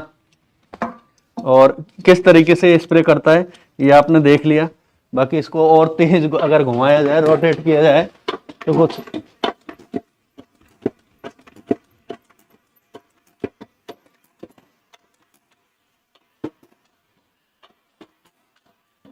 तो ऐसे कुछ ये स्प्रे करता है भाई, है ना। अभी आ गए हम हमारे मेन बोर्ड पर, देखें। तो ये आपने देखा कि इंजेक्टर कैसे स्प्रे करता है, कल की क्लास में हम नहीं देख पाए थे। तो एयर ब्लीड स्क्रू ये वाला है, ये FIP पर भी होता है, ये रहा। चलते हैं नेक्स्ट क्वेश्चन की तरफ। आंसर होगा हमारा इस केस में क्या होगा, FIP पर, फ्यूल इंजेक्शन पंप पर। बाकी फिल्टर पर भी होता है, लेकिन यहां पर E ऑप्शन होता, B+C दोनों, तो जवाब फिर E हो जाता। क्लियर है। फिल्टर पर भी हम आपको दिखा देंगे बाद में क्या हुआ, नहीं वो तो हो जाना। देखें next question, FIP fuel inlet पर लगी होती है, यानी फ्यूल इंजेक्शन पंप FIP जो कि अभी आपको दिखाया था, उस पर क्या लगी हुई होती है ये पूछा है। तो ऑप्शन क्या दिया गया है, देखो। पहला है साधारण नली व साधारण बोल्ट, गलत है। बेंजो नली व बेंजो बोल्ट, सही है। बेंजो नली व साधारण बोल्ट, गलत है। High pressure pipe by banjo bolt गलत है। तो यहां पर अभी आपको हम दिखा देते हैं बेंजो क्या है। अब बेंजो कोई बजाने का नहीं है ना, तो बेंजो का मतलब है ये जो एक नट आप देख पा रहे हैं, ये इस टाइप का नट है, इसके दोनों तरफ एक एक बासर लगता है, एक इस साइड एक उस साइड, और फिर इस बेंजो बोल्ट की सहायता से इसको फ्यूल इंजेक्शन पंप के इनलेट पर, यानी मेरे पास ये फ्यूल इंजेक्शन पंप रहा, ये रहा, तो ये जो नली है यहां पर इस बेंजो की सहायता से दोनों साइड बासर लगा के नट लगा करके हम टाइट करते हैं। उधर मैं प्रैक्टिकल भी आपको दिखाऊंगा। तो चाहे सिंगल सिलेंडर इंजन हो या मल्टी सिलेंडर इंजन हो, एफआईपी के इनलेट पर देखो ये बेंजो है, ये गोल आपको दिख रही है ना, ये बेंजो है, और इस पर एक नली आगे लगी हुई है, यानी इस पर आगे नली चढ़ा दी जाती है इस हिस्से पर। तो ये वाला जो हिस्सा है ये यहां पर ये लगा हुआ है एफआईपी के इनलेट पर, ठीक है। सॉरी, ये इस साइड में नहीं है, ये इस साइड में है ना, देखो ये यहां पर है, ये रही, बाकी ये भी बेंजो ही है, लेकिन ये इनलेट नहीं है, इसका इनलेट ये है ना, देखें यहां पर ये बेंजो है और ये बेंजो बोल्ट है, एक बासर यहां लगेगा, एक बासर यहां लगेगा, और इसको टाइट कर दिया जाएगा। तो बेंजो बोल्ट और दो बासर आपके दिखा रखे हैं। तो एफआईपी के इनलेट पर बेंजो बोल्ट लगा होता है और बेंजो नली लगी हुई होती है। तो इसको हम प्रैक्टिकली उधर दिखा देते हैं, हमारे पास लगी भी हुई है दोनों इंजनों पे, देखें भाई, दूसरे पे भी दिखा देना, स्टिक कहां पे है वो देना। देखें हम हमारे इस इंजन पर देखें एफआईपी आपको कहां पे दिख रहा है, एफआईपी यहां पर है जहां मेरा हाथ दिख रहा है। तो देखो ये फिल्टर से नली आ रही है, इधर आप ध्यान देंगे एक बार थोड़ा, ये फिल्टर से नली आ रही है, तो फिल्टर पर भी बेंजो नली ही लगी हुई है। देखो ये बेंजो है, गोल गोल जो दिख रही है आपको, ये बेंजो है, और आगे इस पर ये नली लगी हुई है। तो ये बेंजो बोल्ट लगा हुआ है, ये जो नट है ये बेंजो नट है, इसमें होल रहता है अंदर, है ना, खोल के दिखाएंगे आपको, देखें। तो ये नली यहां पर आ रही है एफआईपी के इनलेट पर, तो एफआईपी के इनलेट पर भी ये बेंजो लगी हुई है और इधर ये बेंजो नट लगा हुआ है। तो एफआईपी के इनलेट पर क्या लगा होता है, क्वेश्चन में ये पूछा है। तो बेंजो नली व बेंजो बोल्ट, ये बोल्ट है बाहर और ये वाला बोल्ट है जहां मेरी उंगली अभी रखी हुई है, और ये बेंजो है। तो बेंजो नली व बेंजो बोल्ट राइट आंसर होगा। तो एक ही इंजन में देख लीजिए, उस पर भी सेम ही है वो, तो ठीक है। आगे देखें, बाकी उधर ठीक है, एक में ही रहना, तो कोई नहीं, हो गया वो क्लियर। आगे देखते हैं भाई, हम नेक्स्ट क्वेश्चन चलते हैं। तो जवाब होगा हमारा B option is right answer, banjo नली व बेंजो बोल्ट। देखें भाई अगला क्वेश्चन, यहां पर वही क्वेश्चन है। तो देखो ये आपको समझाने की दृष्टि से हमने यहाँ पे इमेज लगाई हुई है।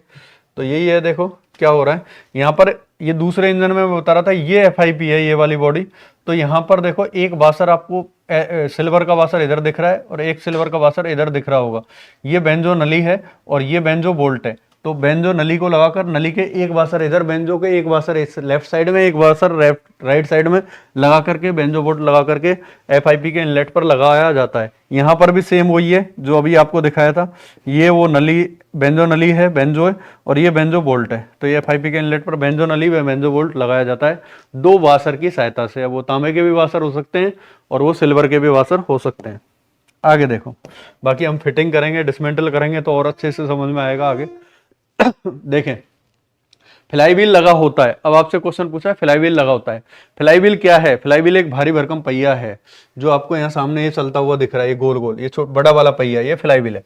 तो आपसे क्वेश्चन पूछा गया फ्री एंड पर, पावर टेक ऑफ एंड पर, क्रैंकशाफ्ट मिडिल एंड पर, क्रैंकशाफ्ट फ्रंट एंड पर। अब आप बताइए फ्लाईव्हील कहाँ लगा होता है। अगर कोई लोग जुड़े हुए हैं तो मैं एक बार कमेंट भी देख लेता हूँ बीच में। देखें भाई कौन कौन जुड़ा हुआ है, इसका कमेंट करें भाई।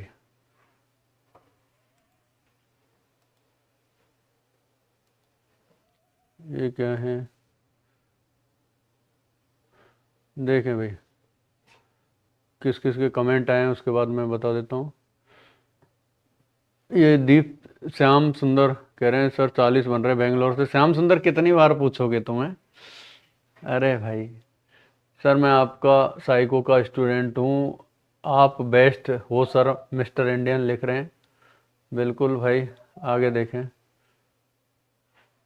संतोष कुमार आगे दीपक लिख रहे हैं डीजल मैकेनिक LPCV2 के लिए ट्रेड कोर्स लेना है ज़्यादा। ये है भाई दीपक, कोई इलाज नहीं है आप जिन चीज़ों को कह रहे हैं। हम जो करवा रहे हैं ना, मैं बता रहा हूँ ऑल इंडिया में शायद ही कोई होगा जो करवा रहा है ना, इतना सब कुछ है ना।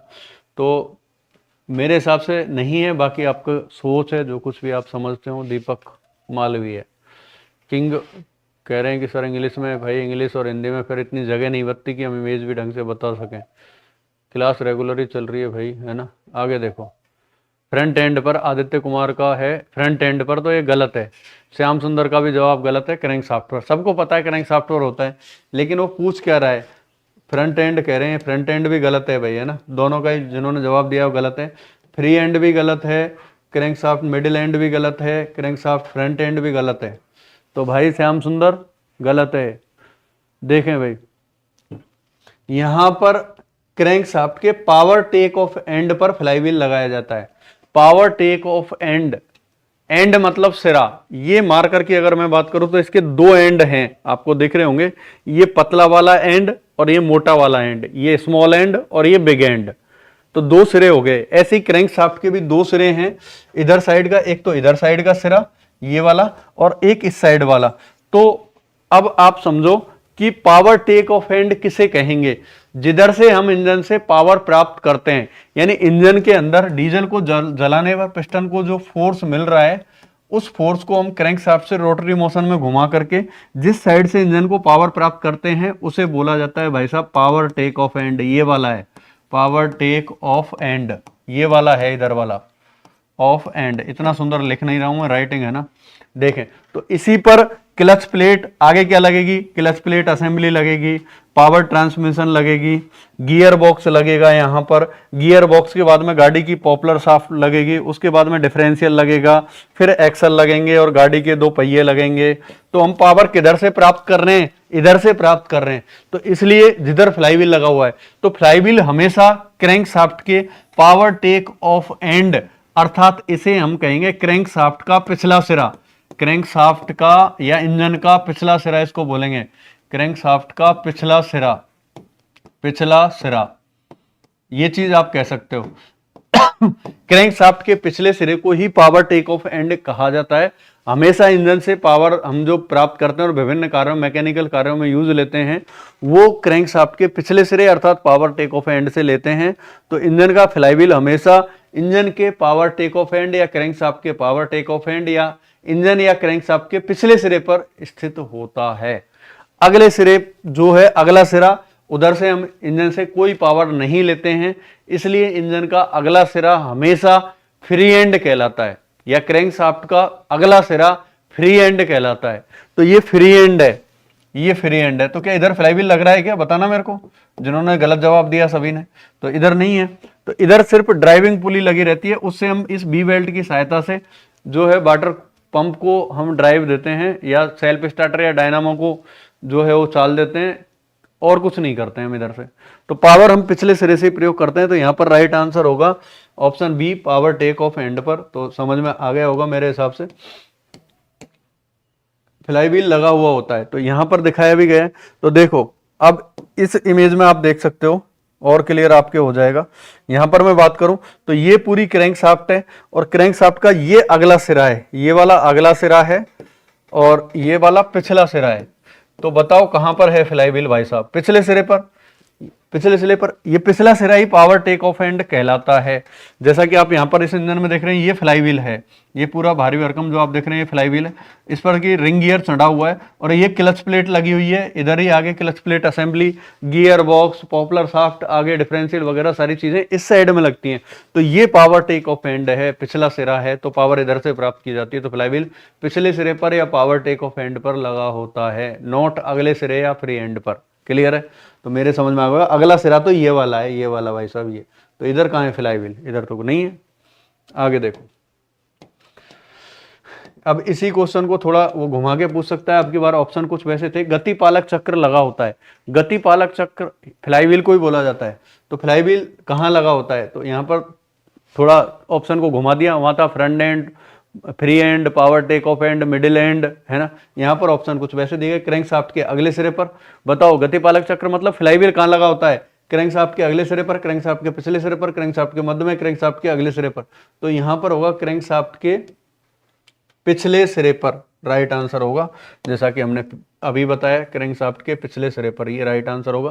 तो इसमें ज़्यादा व्याख्या करने की ज़रूरत नहीं है, आप समझ गए होंगे। आगे देखते हैं भाई, कमेंट अभी मैं बाद में देखूंगा, पहले कुछ क्वेश्चन कर लेते हैं। सिंगल सिलेंडर डीजल इंजन में डीकम्प्रेशन लीवर लगा होता है। अब आपको पता होना चाहिए डीकम्प्रेशन लीवर क्या होता है।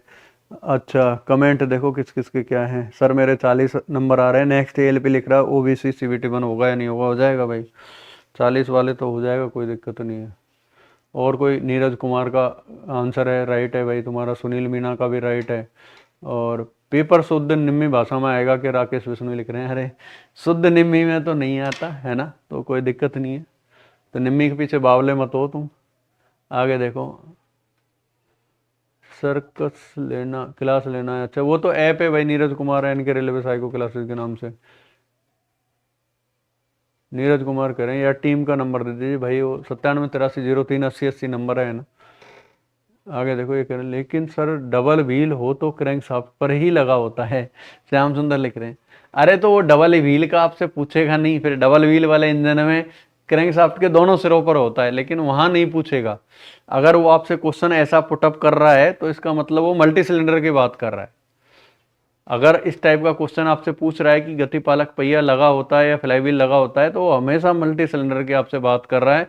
या इस डबल व्हील वाले इंजन को आप छोड़ दें तो सभी इंजनों में, सिंगल सिलेंडर में भी पावर टेक ऑफ एंड की तरफ ही होता है ना। तो दूसरा हमारे पास सिंगल सिलेंडर इंजन भी है, हम उसको भी दिखा देते हैं आपको। अगर आपका क्वेश्चन है तो भाई मैं स्विच करता हूँ ताकि आपका कन्फ्यूजन दूर हो।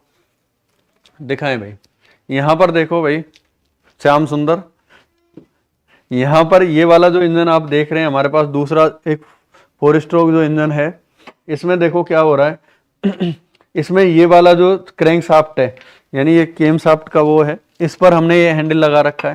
तो देखो इसमें फ्लाईव्हील किधर है, उस साइड में है, पावर टेक ऑफ एंड पर है। अब पावर टेक ऑफ एंड पर है, यदि इस इंजन को हम थोड़ा आगे भी अगर सरकाएं तो सरक जाएगा, देखो बताने के लिए, क्योंकि इसमें पावर हम किधर से ले रहे हैं ये आपको बता सकें। ये फ्लाईव्हील है और यहाँ पर हमने अल्टरनेटर को लगा रखा है, तो लोड को किधर जोड़ रखा है, जिधर फ्लाईव्हील है। तो हम इस इंजन से जो पावर प्राप्त कर रहे हैं वो इसके अगले सिरे से कर रहे हैं, इधर से कर रहे हैं, इधर से कर रहे हैं क्या, नहीं कर रहे। तो ये फ्री एंड है, ये अगला सिरा है, तो ये इसका पिछला सिरा है। तो क्रैंक शाफ्ट के पिछले सिरे या इंजन के पिछले सिरे या पावर टेक ऑफ हैंड, यानी जिधर से हम इंजन से पावर को जो प्राप्त हो रही है उसको यूज कर रहे हैं विभिन्न कार्यों में, उस साइड में फ्लाईव्हील लगा होता है। तो फ्लाईव्हील पर हमने लोड के रूप में अल्टरनेटर को जोड़ा हुआ है, तो इधर हम इससे पावर प्राप्त कर रहे हैं, तो ये क्रैंकशाफ्ट के पिछले सिरे पर ही है। अब आप बात कर रहे हैं इस वाले इंजन की कि साहब इस इंजन में तो दोनों तरफ होता है, एक आपने खोल के रख रखा है इधर से, वो हमको भी पता है। अगर इस इंजन को हम छोड़ दें, सिर्फ इसमें दोनों तरफ होता है, बाकी इसके अलावा जितने भी इंजन है उन सभी में जो फ्लाईव्हील है वो पावर टेक ऑफ एंड या पिछले सिरे पर ही होता है।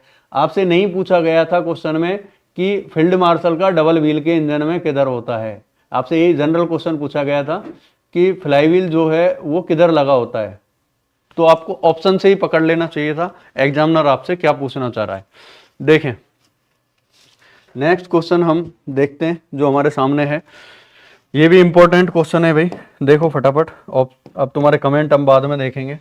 सिंगल सिलेंडर डीजल इंजन में डीकम्प्रेशन लीवर, तो इंपॉर्टेंट क्या है, डीकम्प्रेशन लीवर का ये क्वेश्चन है। डीकम्प्रेशन लीवर का क्या कार्य होता है आपसे ये पूछा गया है। अब डीकम्प्रेशन लीवर होता क्या है पहले तो ये पता लगे, काम तो जब बताएं, जब ये नहीं पता होता क्या है, देखा ही नहीं कभी। तो गांव में आपने देखा होगा जब हम इंजन को स्टार्ट करते हैं, यहां पर दिख रहा होगा, मैं थोड़ा जूम कर देता हूं, ये वाला ये इंजन आपने देखा है ना, पानी ट्यूबवेल वगैरह पे देखा है ये वाला इंजन। तो जब हम इंजन को घुमाते हैं तो उसके कंप्रेशन स्ट्रोक को काटना इतना आसान नहीं होता, उसके लिए बहुत ताकत चाहिए। तो हम इस इंजन को शुरू में कंप्रेशन काटने लायक, यदि आपने कंप्रेशन काट लिया तो इंजन स्टार्ट हो जाता है।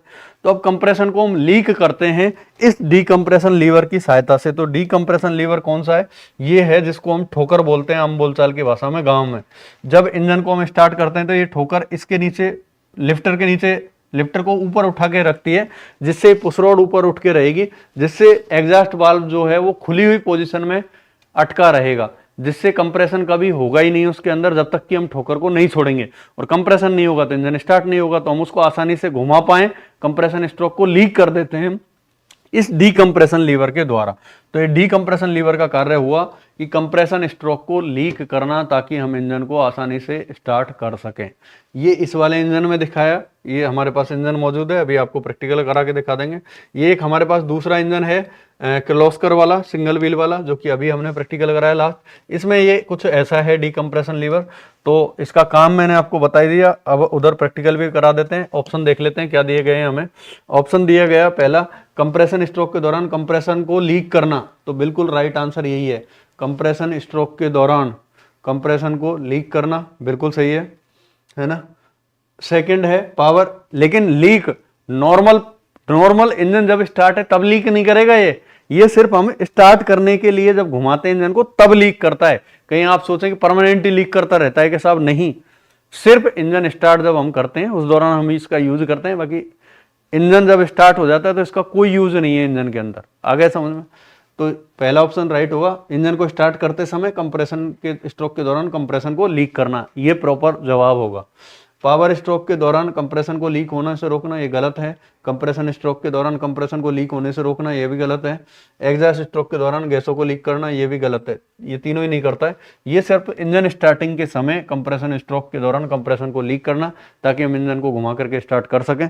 अभी हम डीकंप्रेशन लीवर का आपको प्रैक्टिकल करा देते हैं। देखें भाई, तो कैमरा हम इधर स्विच कर चुके हैं, तो पहले आप इधर दिखा दें भाई साहब, इधर देखें, मैं हैंडल को थोड़ा इधर रख देता हूं।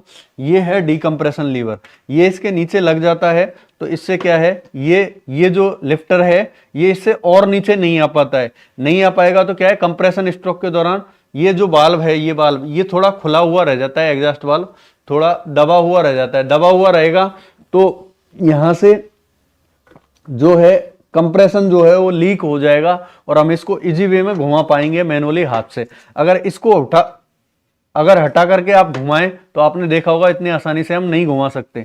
तो इसका यूज यही है, जब हम इंजन को स्टार्ट करते हैं तो ये लिफ्टर को उठा के रखता है जिससे पुश रॉड इधर से उठी हुई रहेगी, और पुश रॉड उठी रहेगी तो इधर से बाल्ब जो है ये दबा हुआ रहेगा, ये बाल्ब, और बाल्ब जब दबा हुआ रहेगा तो कंप्रेशन लीक हो जाएगा ताकि हम इंजन को स्टार्ट कर सकें।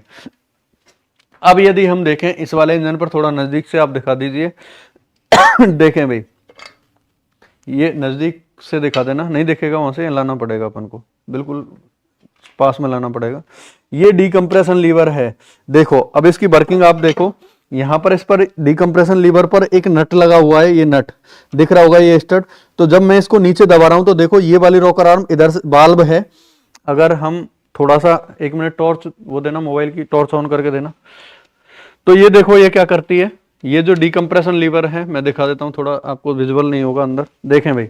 तो अब ये आप ध्यान दो, ये टॉर्च के उजाले से आपको स्पष्ट हो पा रहा होगा। जैसे मैं इस डीकंप्रेशन को खड़ा कर रहा हूं तो देखो ये बाल्ब को दबा रहा है, इस वाले बाल्ब को दबा रहा है, नीचे की तरफ दबाएगा रॉकर आर्म को, देखो जैसे ही हटाया फिर ही कर रहा है, और जैसे ही मैं लगा रहा हूं तो ये दबा रहा है, तो बाल्ब अब नीचे दब गया, तो इसका मतलब बाल्ब खुली हुई पोजीशन में रहेगा, तो मैं इस इंजन को आसानी से घुमा सकता हूं। मैं आपको घुमा के भी दिखा देता हूं, देखो ये बाल्ब अभी प्रॉपर पूरा खुला है, लेकिन ये कुछ पोजीशन में इसको खुले हुई पोजीशन पे ही दबा के रखता है, और यदि मैं हटा दूं तो बाल्ब और ऊपर आता है, देखो अभी और ऊपर आएगा। अब एक बार दूर से दिखा दो, देखो अब हो क्या रहा है, इस इंजन को मैं आपको बता भी देता हूं। देखो भाई, यदि मैं इस डीकंप्रेशन लीवर को नहीं लगाऊं, यदि नहीं लगाऊं तो इसको घुमाना मेरे लिए बहुत मुश्किल हो रहा है। दिखा ना, मैं दिख रहा हूं, यहाँ पे हैंडल दिख रहा है? तो इसको घुमाना पूरा दिख जाए, तो इसको घुमाना बहुत मुश्किल हो रहा है, मैं नहीं घुमा पा रहा, है ना, नहीं घुमा पा रहा, पूरा जोर भी लगाऊं तो भी नहीं घुमा पा रहा। ये बैक मार रहा है, देखो ये बैक मार रहा है ऑटोमेटिक। अब बैक क्यों मार रहा है? क्योंकि कंप्रेशन काटने के लिए जो ताकत चाहिए वो इसे प्रोवाइड नहीं हो रही है, तो ये बैक फेंक देगा कंप्रेशन के कारण। देखो ये बैक फेंक दिया उल्टा। अब यदि मैं इसको लगा लेता हूं तो देखो ये कंप्रेशन को लीक कर देगा और फिर ये घूम जाएगा। अब ये घूम रहा है, लेकिन इसको छोड़ देता हूं तो तुरंत बैक हो जाएगा, ये बैक हो गया। तो डीकंप्रेशन लीवर का कार्य है, ध्यान दें भाई, ये रख देना उधर ही, उसके ऊपर लगा देना स्टड। देखो तो डीकंप्रेशन लीवर का कार्य है भाई साहब, इंजन स्टार्टिंग के समय कंप्रेशन स्ट्रोक के दौरान कंप्रेशन को लीक करना ताकि हम इंजन को घुमा करके स्टार्ट कर सकें, जैसा कि प्रैक्टिकल अभी आपने देखा। अगले क्वेश्चन की तरफ हम चलते हैं। 42वां, सिलेंडर हेड गैस्केट के मध्य लगा होता है, यानी सिलेंडर हेड जो गैस्केट है, क्वेश्चन आपसे पूछा है कि जो सिलेंडर हेड गैस्केट है भाई साहब वो कहाँ लगा होता है, ये बता दीजिए आप। देखो सिलेंडर हेड गैस्केट कहाँ लगा होता है ये आपसे पूछा है, ठीक है। तो देखो यहां पर आप ध्यान दें, ये बॉडी आपको दिख रही होगी, मेरे को जूम करने की शायद जरूरत है क्या, एक बार इसको फुल स्क्रीन कर देना। देखें सिलेंडर हेड आपको दिख रहा होगा, मेरे हिसाब से विजिबल हो रहा होगा, जूम करने की आवश्यकता नहीं है, बाकी फिर भी चलो कर लेते हैं। सिलेंडर हेड गैस्केट कहाँ लगा होता है आपसे ये पूछा है, तो आप ध्यान दो। देखो भाई यहां पर ये सिलेंडर हेड है, दिख रहा है ये वाली बॉडी, और ये जो है सिलेंडर ब्लॉक है, ये वाला जो पोर्शन आप देख पा रहे हैं पूरा यहां से नीचे वाला ये हिस्सा, ये cylinder block plus crankcase housing है, तो ये ब्लॉक है। अब सिलेंडर हेड और ब्लॉक इन दोनों के बीच में जो आप ये देख पा रहे हैं, यहां पर मार्क भी कर रखा है हेड गैस्केट, जो ये पूरा लंबा आपको दिख रहा है, ये सिलेंडर हेड गैस्केट है। यानी जब ब्लॉक के ऊपर हम इस हेड को रखकर टाइट करेंगे तो बीच में जो है वो सिलेंडर हेड गैस्केट लगाया जाता है। तो जवाब होगा सिलेंडर हेड और सिलेंडर ब्लॉक के मध्य प्रयोग किया जाता है हेड गैस्केट। क्लियर है, तो यही क्वेश्चन पूछा है, तो समझ में आ गया होगा। देखें तो जवाब क्या होगा यहाँ के अकॉर्डिंग, राइट आंसर क्या होगा भाई ध्यान दो।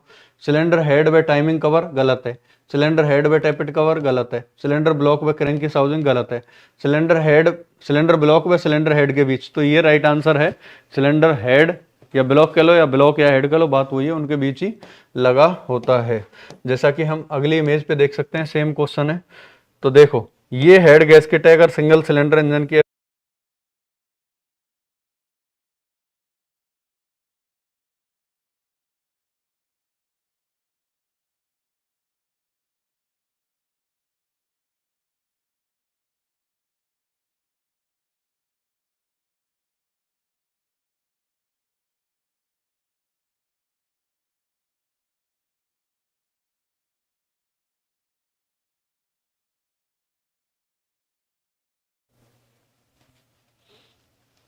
हाँ भाई, जैसा कि आपको ये दिख रहा है, ये जो है ये सिलेंडर हेड गैस्केट है जो हमारे सिंगल सिलेंडर इंजन का है ना, स्टेशनरी इंजन का, जो डबल व्हील का, अभी जिसकी कि श्याम सुंदर अभी कमेंट में बात कर रहा था कि साहब इस पर 2 व्हील होते हैं क्रैंक शाफ्ट पर, ये वही लिस्टर इंजन का 6-1 का जो है गैस्केट है।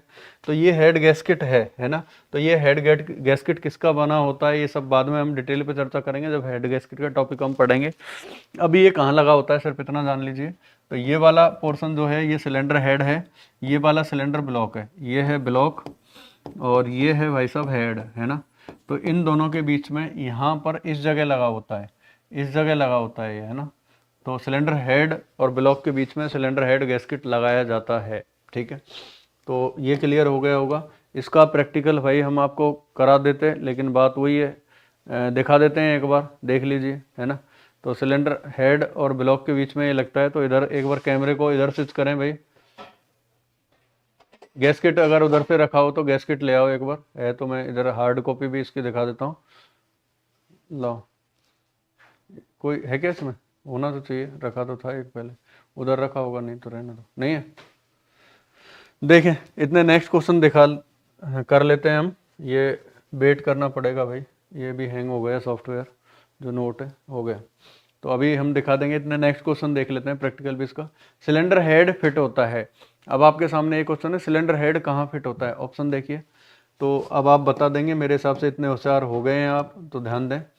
सिलेंडर हेड कहाँ फिट होता है आपसे पूछा गया है, तो देखो क्रैंक केस हाउसिंग के ठीक ऊपर होता है क्या, नहीं, गलत है ना, क्योंकि क्रैंक केस हाउसिंग ये वाला भाग है, तो क्रैंक केस हाउसिंग आधा इतना भाग है, ये ऊपर वाला ब्लॉक है, ये ब्लॉक है, सिलेंडर ब्लॉक है, इंजन का ब्लॉक है, तो ब्लॉक के जस्ट ऊपर होता है हेड, ये है सिलेंडर हेड, ये लिख रहा सिलेंडर हेड।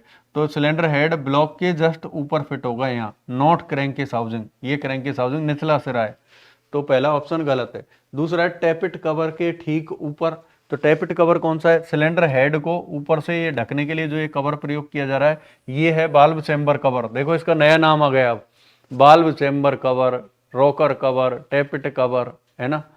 तो क्या इसके ऊपर लगेगा क्या, नहीं, तो ये भी गलत हुआ। आगे है सिलेंडर ब्लॉक के ठीक ऊपर, तो सिलेंडर ब्लॉक देखो ये लिख रहा इंजन ब्लॉक, तो इंजन ब्लॉक ये रहा, और इसके ठीक ऊपर लगता है ये सिलेंडर हेड जो कि ये रहा, तो ये सही है। सिलेंडर ब्लॉक के नीचे, ठीक नीचे, तो सिलेंडर ब्लॉक ये वाला पोर्शन है, इसके नीचे लगेगा, इसके नीचे तो ऑयल चैम्बर और क्रैंक हाउसिंग होता है, तो नहीं। तो राइट आंसर हमारा क्या होगा, सिलेंडर ब्लॉक के ठीक ऊपर, option C is right answer है ना। तो नहीं है हेड गैस्केट, कोई नहीं, इधर उधर रख दिया होगा वो, तो जनरली वैसे प्रैक्टिकल करा देते हैं बस। तो यहाँ पर इस इमेज में आप देखें तो देखो यहाँ पर आपको क्या क्या दिख रहा है, ये वाला जो पार्ट्स है वो सिलेंडर हेड है, जैसा कि इधर मेंशन है। यहाँ पर ये जो है इस हेड को ऊपर से ढकने के लिए बाल्व चैम्बर कवर इसको नाम दिया गया, बाकी टेपिड कवर ये है। ये बाल्व चैम्बर की पैकिंग है जो यहाँ पर ये दिख रही है, ये आपको ये है ना। आगे देखें, उसके बाद में इधर आप सिलेंडर हेड पर यहाँ देख पा रहे हैं, मैं इसको थोड़ा मिटाऊं तो आपको विजुअल होगा। यहाँ पर ये 1 2 3 और ये 4 एग्जॉस्ट मैनिफोल्ड दिख रहे हैं, तो इधर दिख रहा होगा एग्जॉस्ट मैनिफोल्ड, तो ये इधर फिट होगा। और ये इनलेट मैनिफोल्ड है, इस पर भी 1 2 3 और ये 4, तो ये 4 सिलेंडर इंजन है, आप पहचान सकते हैं। तो ये इधर फिट होगा जो कि आपको फिलहाल विजुअल नहीं हो रहा है। ये पूरी बॉडी जो है इनबिल्ट है, इसमें दो चीज़ एक साथ जुड़ी हुई है, एक है इंजन ब्लॉक और नीचे है क्रैंकेस हाउसिंग। तो इतना ऊपर का हिस्सा तो सिलेंडर ब्लॉक कहलाएगा, ये वाला इतना, और नीचे वाला जो है ये वाला क्रैंकेस हाउसिंग कहलाएगा। क्रैंकेस हाउसिंग को नीचे से ढकने के लिए ऑयल पान या ऑयल चैम्बर लगाया जाता है, और इंजन से ऑयल को खलाने के लिए ऑयल चैम्बर में नीचे एक बोल्ट लगता है, ये जो आपको दिख रहा है इसका नाम है ऑयल पान ड्रेन स्क्रू, यानी ऑयल चैम्बर के अंदर जो ऑयल भरा होता है उसको खलाने के लिए इस स्क्रू को खोल करके हम निकालते हैं। बाकी एक ऑयल पान पैकिंग आपको दिख रही होगी, ये इस कलर की थोड़ा चमड़े टाइप की, ये ऑयल पान पैड है। बाकी इंजन ब्लॉक है, ये इसका अगला सिरा है, ये इसका पिछला सिरा है। तो फ्लाईव्हील किधर फिट होगा, इधर होगा या इधर होगा, तो पिछले सिरे पर होगा, फ्लाईव्हील इधर फिट होगा भाई साहब, है ना। अब पिछला क्वेश्चन था हमारा हेड गैस्केट का, तो ये है भाई साहब सिलेंडर हेड गैस्केट। और कैमरे को आप स्विच कर दें तो मैं यहाँ पर इन दोनों को बता दूंगा, यहाँ पर एक बार इधर बता देते हैं फिर उधर भी बता देंगे, क्योंकि अपने पास हेड और ब्लॉक और दोनों ही हैं, तो गैस्केट भी लगा देंगे और बता भी देंगे। तो देखें भाई, ये हेड गैस्केट है। तो अभी हम कैमरे को स्विच कर रहे हैं इधर हमारे इस साइड में, तो हेड और ब्लॉक दोनों हमारे पास खुले हुए भी रखे हैं, तो हम आपको लगा के भी बता देते हैं। देखो भाई, लगाना, ये है, कैमरा स्विच कर दिया, कर दिया। ये आपको जो इधर से दिख रहा है ये है सिलेंडर ब्लॉक, ठीक है, इंजन ब्लॉक। अब इंजन ब्लॉक पर यहाँ पर ये सिलेंडर हेड गैस्केट लगेगा किस साइड में, ऐसे। तो ये मैंने लगा दिया सिलेंडर हेड गैस्केट, ये ऐसे लग जाता है, ये ऐसे फिट होगा इधर, क्लियर है। अब ब्लॉक पर मैंने गैस्केट को रख दिया है, अब मैं इसके ऊपर रख दूंगा सिलेंडर हेड को। तो ये सिलेंडर हेड को हम इसके ऊपर ऐसे लगाकर फिट कर देते हैं आई स्टड की सहायता से। तो ये जो गैस्केट है थोड़ा ऊपर से दिखा देना, ये जो गैस्केट है ये कहाँ लगा, ये लगा सिलेंडर हेड, ये आगे वाला सिलेंडर हेड है और पीछे वाला ये बॉडी सिलेंडर ब्लॉक है। तो इनके बीच से कंप्रेशन स्ट्रोक और पावर स्ट्रोक के समय गैसें लीक ना हो, तो इन दोनों के बीच में एक लगाया जाता है सिलेंडर हेड गैस्केट, जो ये है। तो ये ब्लॉक और ये हेड, इनके बीच में लगता है ये हेड गैस्केट। अब इसको हम इंजन पे भी आपको थोड़ा सा दिखा देते हैं, उधर कैमरे को स्विच करके ही। तो कैमरे को उधर शिफ्ट करें, दोनों इंजनों पे फटाफट जल्दी से दिखा दें। भाई मेरी स्टिक कहाँ गई, उधर रखी है, अच्छा कोई नहीं, कैमरे को स्विच करें, ठीक है। देखें यहाँ पर, देखें भाई यहाँ पर आप देख पा रहे होंगे, यहाँ पर इस इंजन में हेड है नहीं, हेड तो है, ये वाला हेड है जो आप देख रहे हैं। तो अभी अगर मैं गैस्केट को एक बार लूँ मेरे पास में, तो देखो ये गैस्केट इस हेड पे यहाँ लगता नीचे, लेकिन ये क्यों नहीं लग रहा अभी, क्योंकि यहाँ पे ब्लॉक नहीं है, हमने एक ट्रांसपेरेंट सिलेंडर इसके अंदर लगाया हुआ है आपको समझाने के लिए, तो इसलिए इसके अंदर नहीं है। अदरवाइज यहाँ लगता और नीचे लगता फिर इस पे ब्लॉक। अब ब्लॉक कौन सा लगता वो मैं कहूँगा कि एक बार दिखा दें। तो ब्लॉक जो है वो इधर आप देख पा रहे होंगे, ये ब्लॉक है ना, ये वाला। तो यहाँ पर ये ऐसे लगता, ठीक है, ये ऐसे लगता और ऊपर इसके हेड आता, क्लियर है। तो मेरे हिसाब से आपको विजुअल हो गया होगा, ये सिलेंडर ब्लॉक और हेड के बीच में लगता है। अभी हम कैमरे को कर देते हैं इधर से, देखें भाई ये हो गया। अगला क्वेश्चन देखते हैं।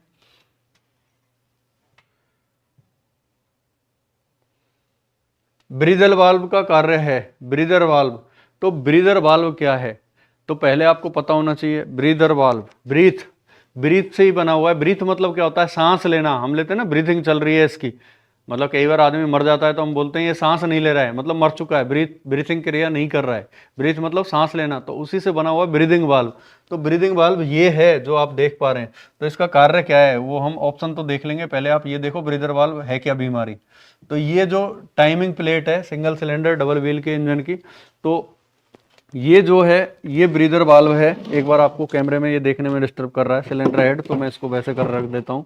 देखें, तो ये जो है ये ब्रीदर वाल्व है भाई, ये वाला, ये जो आप देख पा रहे हैं, ये जैसे गांव में वो हुक्का पीते हैं ना बूढ़े बड़े, तो ऐसे ही वही काम करता है, कभी हवा को बाहर निकालता है और कुछ नहीं करता है ना। तो देखो, तो ये ब्रीदर वाल्व है। अब इसका कार्य क्या है, जब आप लोको पायलट बन जाएंगे, यानी जब आप एएलपी बन जाएंगे तो आपके तब भी ये काम आएगा। एएलपी यदि बनना आपका सपना है तो ब्रीदर वाल्व आपके तब भी काम आने वाला है, क्योंकि जो लोकोमोटिव होता है उसके अंदर 16 सिलेंडर डीजल इंजन में प्रयोग होता है। तो क्रैंक केस हाउसिंग में जब क्रैंक शाफ्ट घूमती है, जब घूमेगी तो वहां पे गैसों का प्रेशर क्रिएट होता है, और यदि उन गैसों के प्रेशर को रिलीज ना किया जाए तो क्रैंक केस हाउसिंग फट जाता है, इतना प्रेशर होता है तो फट जाएगा। तो वहां पर भी हवा को निकालने के लिए सीसीई मोटर प्रयुक्त की जाती है लोकोमोटिव में, क्रैंक केस एग्जॉस्टर मोटर जिसे कहते हैं। तो वो एक सेफ्टी डिवाइस भी है, उसको एक जो लोको की मेन 5-6 सेफ्टी डिवाइस है उसमें इंक्लूड किया गया है। यदि सीसी मोटर काम नहीं कर रही होती है, तो यदि क्रैंक केस हाउसिंग के अंदर हवा का दबाव ज़्यादा बन जाता है तो सीसी बटन ऑपरेट होकर के लोकोमोटिव को शट डाउन कर देता है। तो सीसी अगर ऑपरेट हो जाता है बटन तो लोकोमोटिव को स्टार्ट करना बिल्कुल मना होता है, और जहां भी इंजन है वहीं फेल करना होता है। हम उसको स्टार्ट नहीं कर सकते बिना सैड की परमिशन के, और वो सैड भी नहीं करवाता है, वो मना कर देता है, क्योंकि क्रैंक केस हाउसिंग फट जाएगा, बहुत ज़्यादा नुकसान हो जाएगा। तो उसको स्टार्ट करना उस हालत में मना है। तो ये ब्रीदर वाल्व वही कुछ कार्य करता है जो कि इंजन की टाइमिंग प्लेट पर हमारे यहाँ लगा हुआ है। इस वाले इंजन में आप देखें तो यहाँ पर एक एल टाइप में एक पाइप सा मुड़ा हुआ होगा, उस पर ये लगा हुआ रहता है हुक्का सा, है ना। तो देखें, मैं थोड़ा जूम कर देता हूँ, अगर यहाँ आपको दिख जाए तो ठीक है, नहीं हमारे पास इंजन है ही, वहाँ दिखा देंगे, ये लगा हुआ है इसमें। तो ये ब्रीदर वाल्व है यहाँ पर, है ना, ये जो देख पा रहे हैं। तो इसका काम है जब इंजन की क्रैंकशाफ्ट घूम रही है, जब ये इंजन की क्रैंकशाफ्ट घूम रही है तो क्रैंक केस हाउसिंग में यहाँ पर जो इसके घूमने से गैसों का प्रेशर क्रिएट होगा तो उसको रिलीज करना इसका कार्य है ब्रीदर वाल्व का। तो देखते हैं ऑप्शन क्या दिए गए आपको, फिर हम प्रैक्टिकल भी इसका कराते हैं। देखो भाई, क्रैंक केस हाउसिंग में दबाव बढ़ाना, दबाव बढ़ाएगा थोड़ी घटाने के लिए, घटाना होता तो हम मान लेते। क्रैंक केस हाउसिंग में वेंटिलेशन बनाए रखना, ये सही है। वेंटिलेशन मतलब हवा का आवागमन बनाए रखना, प्रेशर ना बने। क्रैंक केस हाउसिंग को एयर टाइट रखना गलत है। क्रैंक केस हाउसिंग में तेल का दबाव कम करना गलत है। तो बी इज राइट आंसर। अब हम इसका प्रैक्टिकल आपको करा देते हैं हमारे इंजन पर। तो हम चलते हैं अभी प्रैक्टिकल इंजन की तरफ। देखें भाई, जो कि हमारे सामने ही है, ये क्लास प्रैक्टिकल स्टूडियो से ही लाइव है। देखें भाई, यहाँ पर ये इंजन है आपके सामने, और इस इंजन में आप देख पा रहे होंगे ये हेड है, ये ब्लॉक है, और ये नीचे जितना आपको ग्रीन एरिया दिख रहा है नीचे तक, यहाँ मेरी स्टिक से लेके मेरे हाथ तक, ये पूरा क्रैंककेस हाउसिंग है। इसमें क्रैंकशाफ्ट फिट होती है, ये आप क्रैंकशाफ्ट देख पा रहे हैं। जब ये क्रैंकशाफ्ट घूमती है, यानी अगर मैं इसको घुमाऊं तो ये घूमेगी, देखो जब ये क्रैंकशाफ्ट घूमती है, ये घूमती है, तो यहाँ पर क्रैंककेस हाउसिंग में जो है हवा का प्रेशर जनरेट होगा। अभी तो मैं नॉर्मल घुमा रहा हूं इसको, इसके 2000 आरपीएम में 1 मिनट में 2000 चक्कर कंप्लीट कर लेती है। तो क्या गैसों का प्रेशर नहीं बनेगा, क्या अंतर बनेगा? तो ये फट जाएगा अगर उस प्रेशर को ना निकाला जाए। तो उसके लिए हमने टाइमिंग कवर पर एक व्यवस्था दी हुई है। ये वाली जो प्लेट है, ये आप देख पा रहे हैं, टाइमिंग प्लेट है इस इंजन की, और इसी के ऊपर ये जो हुक्का सा लग रहा है मुड़ा हुआ एल टाइप में ये पाइप, ये ब्रीदर वाल्व है। तो इसका कार्य होता है क्रैंक केस हाउसिंग में जो हवा का प्रेशर बन रहा है उसको यहाँ से लीक करना, रिलीज करना, ताकि ये क्रैंक केस हाउसिंग में प्रेशर बढ़ने से क्रैंक केस हाउसिंग फटे नहीं।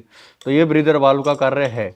तो ये आपको 16 सिलेंडर लोकोमोटिव जब आप पढ़ेंगे, एएलपी की जब आप ट्रेनिंग करेंगे, तो वहाँ पे सीसी मोटर आप पढ़ेंगे, और सीसी बटन एक सेफ्टी डिवाइस है, उसके ऑपरेट होने पर लोकोमोटिव बंद हो जाता है और उसको स्टार्ट करना मना है। ऑन द साइड लोगों को फेल करना होता है, सहायता के लिए दूसरा इंजन मंगाना होता है। ठीक है, तो अब आप बाद में पढ़ेंगे। तो ये समझ में आ गया होगा। ब्रीदर वाल्व का कार्य है क्रैंक केस हाउसिंग में वेंटिलेशन बनाए रखना या फिर ज़्यादा प्रेशर को रिलीज करना, बात वही है। अगला लास्ट क्वेश्चन आज की स्लाइड का देखें भाई, ब्रीदर वाल्व लगा हुआ होता है, अभी मैंने प्रैक्टिकल तो आपको करा ही दिया, तो आप इसका जवाब दे सकते हैं ब्रीदर वाल्व कहाँ लगा होता है। तो अभी मैंने बोला भी था थोड़ी देर पहले कहाँ लगा हुआ है, ये जो प्लेट है, ये वाली जो प्लेट है ये टाइमिंग प्लेट है, तो इस टाइमिंग प्लेट पर ये ब्रीदर वाल्व लगा हुआ है। और ये टाइमिंग प्लेट कहाँ लगी हुई है, क्रैंक केस हाउसिंग पर लगी हुई है। क्या सिलेंडर हेड पर लगी हुई है, क्या ये वाला पोर्शन हेड है, ये वाला पोर्शन ब्लॉक है, ब्लॉक पर है क्या, नहीं है। मैं राइटिंग इतनी अच्छी नहीं लिख रहा हूँ है ना, ये यहाँ से लेके यहाँ तक ये है क्रैंक केस हाउसिंग, ये है क्रैंक केस हाउसिंग। तो कहाँ लगा हुआ है बताओ, क्रैंक केस हाउसिंग पर, क्रैंक केस हाउसिंग पर। और हाउसिंग पर भी कहाँ लगा हुआ है, टाइमिंग प्लेट पर इस इंजन में, ठीक है। तो राइट आंसर क्या होगा हमारा, C is right answer, crankcase housing पर। हेड गलत है, ब्लॉक गलत है, एग्जॉस्ट मैनिफोल्ड गलत है, तो C option is right answer. अभी देखें तो दोस्तों ये थी हमारी आज की क्लास, और इसमें हमने अगले 45 तक हमने क्वेश्चन किए। टेक्निकल ट्रेड थ्योरी को हम प्रैक्टिकली आपको कंप्लीट करवा रहे हैं, एक एक क्वेश्चन को हम करवा रहे हैं। ELP CBT 2 की डीजल मैकेनिक ट्रेड की हमारी एक क्लास थी, और क्लास नंबर थी ये 8, तो इससे पहले की आप क्लासें ज़रूर देखें। और 8 के अलावा भी हमने क्रैंक शाफ्ट और केम शाफ्ट के PYQ की भी लगभग 6 क्लास हमने की हुई हैं, तो उनसे भी काफ़ी कुछ क्लियर होगा, कुछ प्रैक्टिकल कुछ थ्योरेटिकल वीडियोज़ भी हैं। तो अभी हम कमेंट देख लेते हैं किस किस के क्या क्या कमेंट है। भाई देखो मैंने कल भी आपको कहा था आप वीडियो को जो है लाइक करें, ज़्यादा से ज़्यादा शेयर करें। हमें भी अच्छा लगता है जब आप वीडियो को लाइक करते हैं, शेयर करते हैं, कमेंट करते हैं। अगर कुछ कमी है तो हम उसमें बिल्कुल सुधार करेंगे। देखो बेमतलब फालतू की इधर उधर की बात करने से कोई फ़ायदा नहीं है ना, तो वो बात हम करेंगे नहीं, टू द पॉइंट पढ़ाई की सिर्फ बात करेंगे, है ना। इसमें आपका भी फ़ायदा है और हमारा भी फ़ायदा है ना, नहीं तो आप रोओगे बाद में, कोई मतलब नहीं है। ये कुलदीप कुमार लिख रहे हैं नमस्कार गुरुजी। और आगे देखो ऑप्शन, कुछ ऑप्शन मैं इसलिए नहीं बोल रहा था क्योंकि पढ़ाने पे ध्यान होता है ना, अब आप अपना आंसर खुद जज कर लिया करो।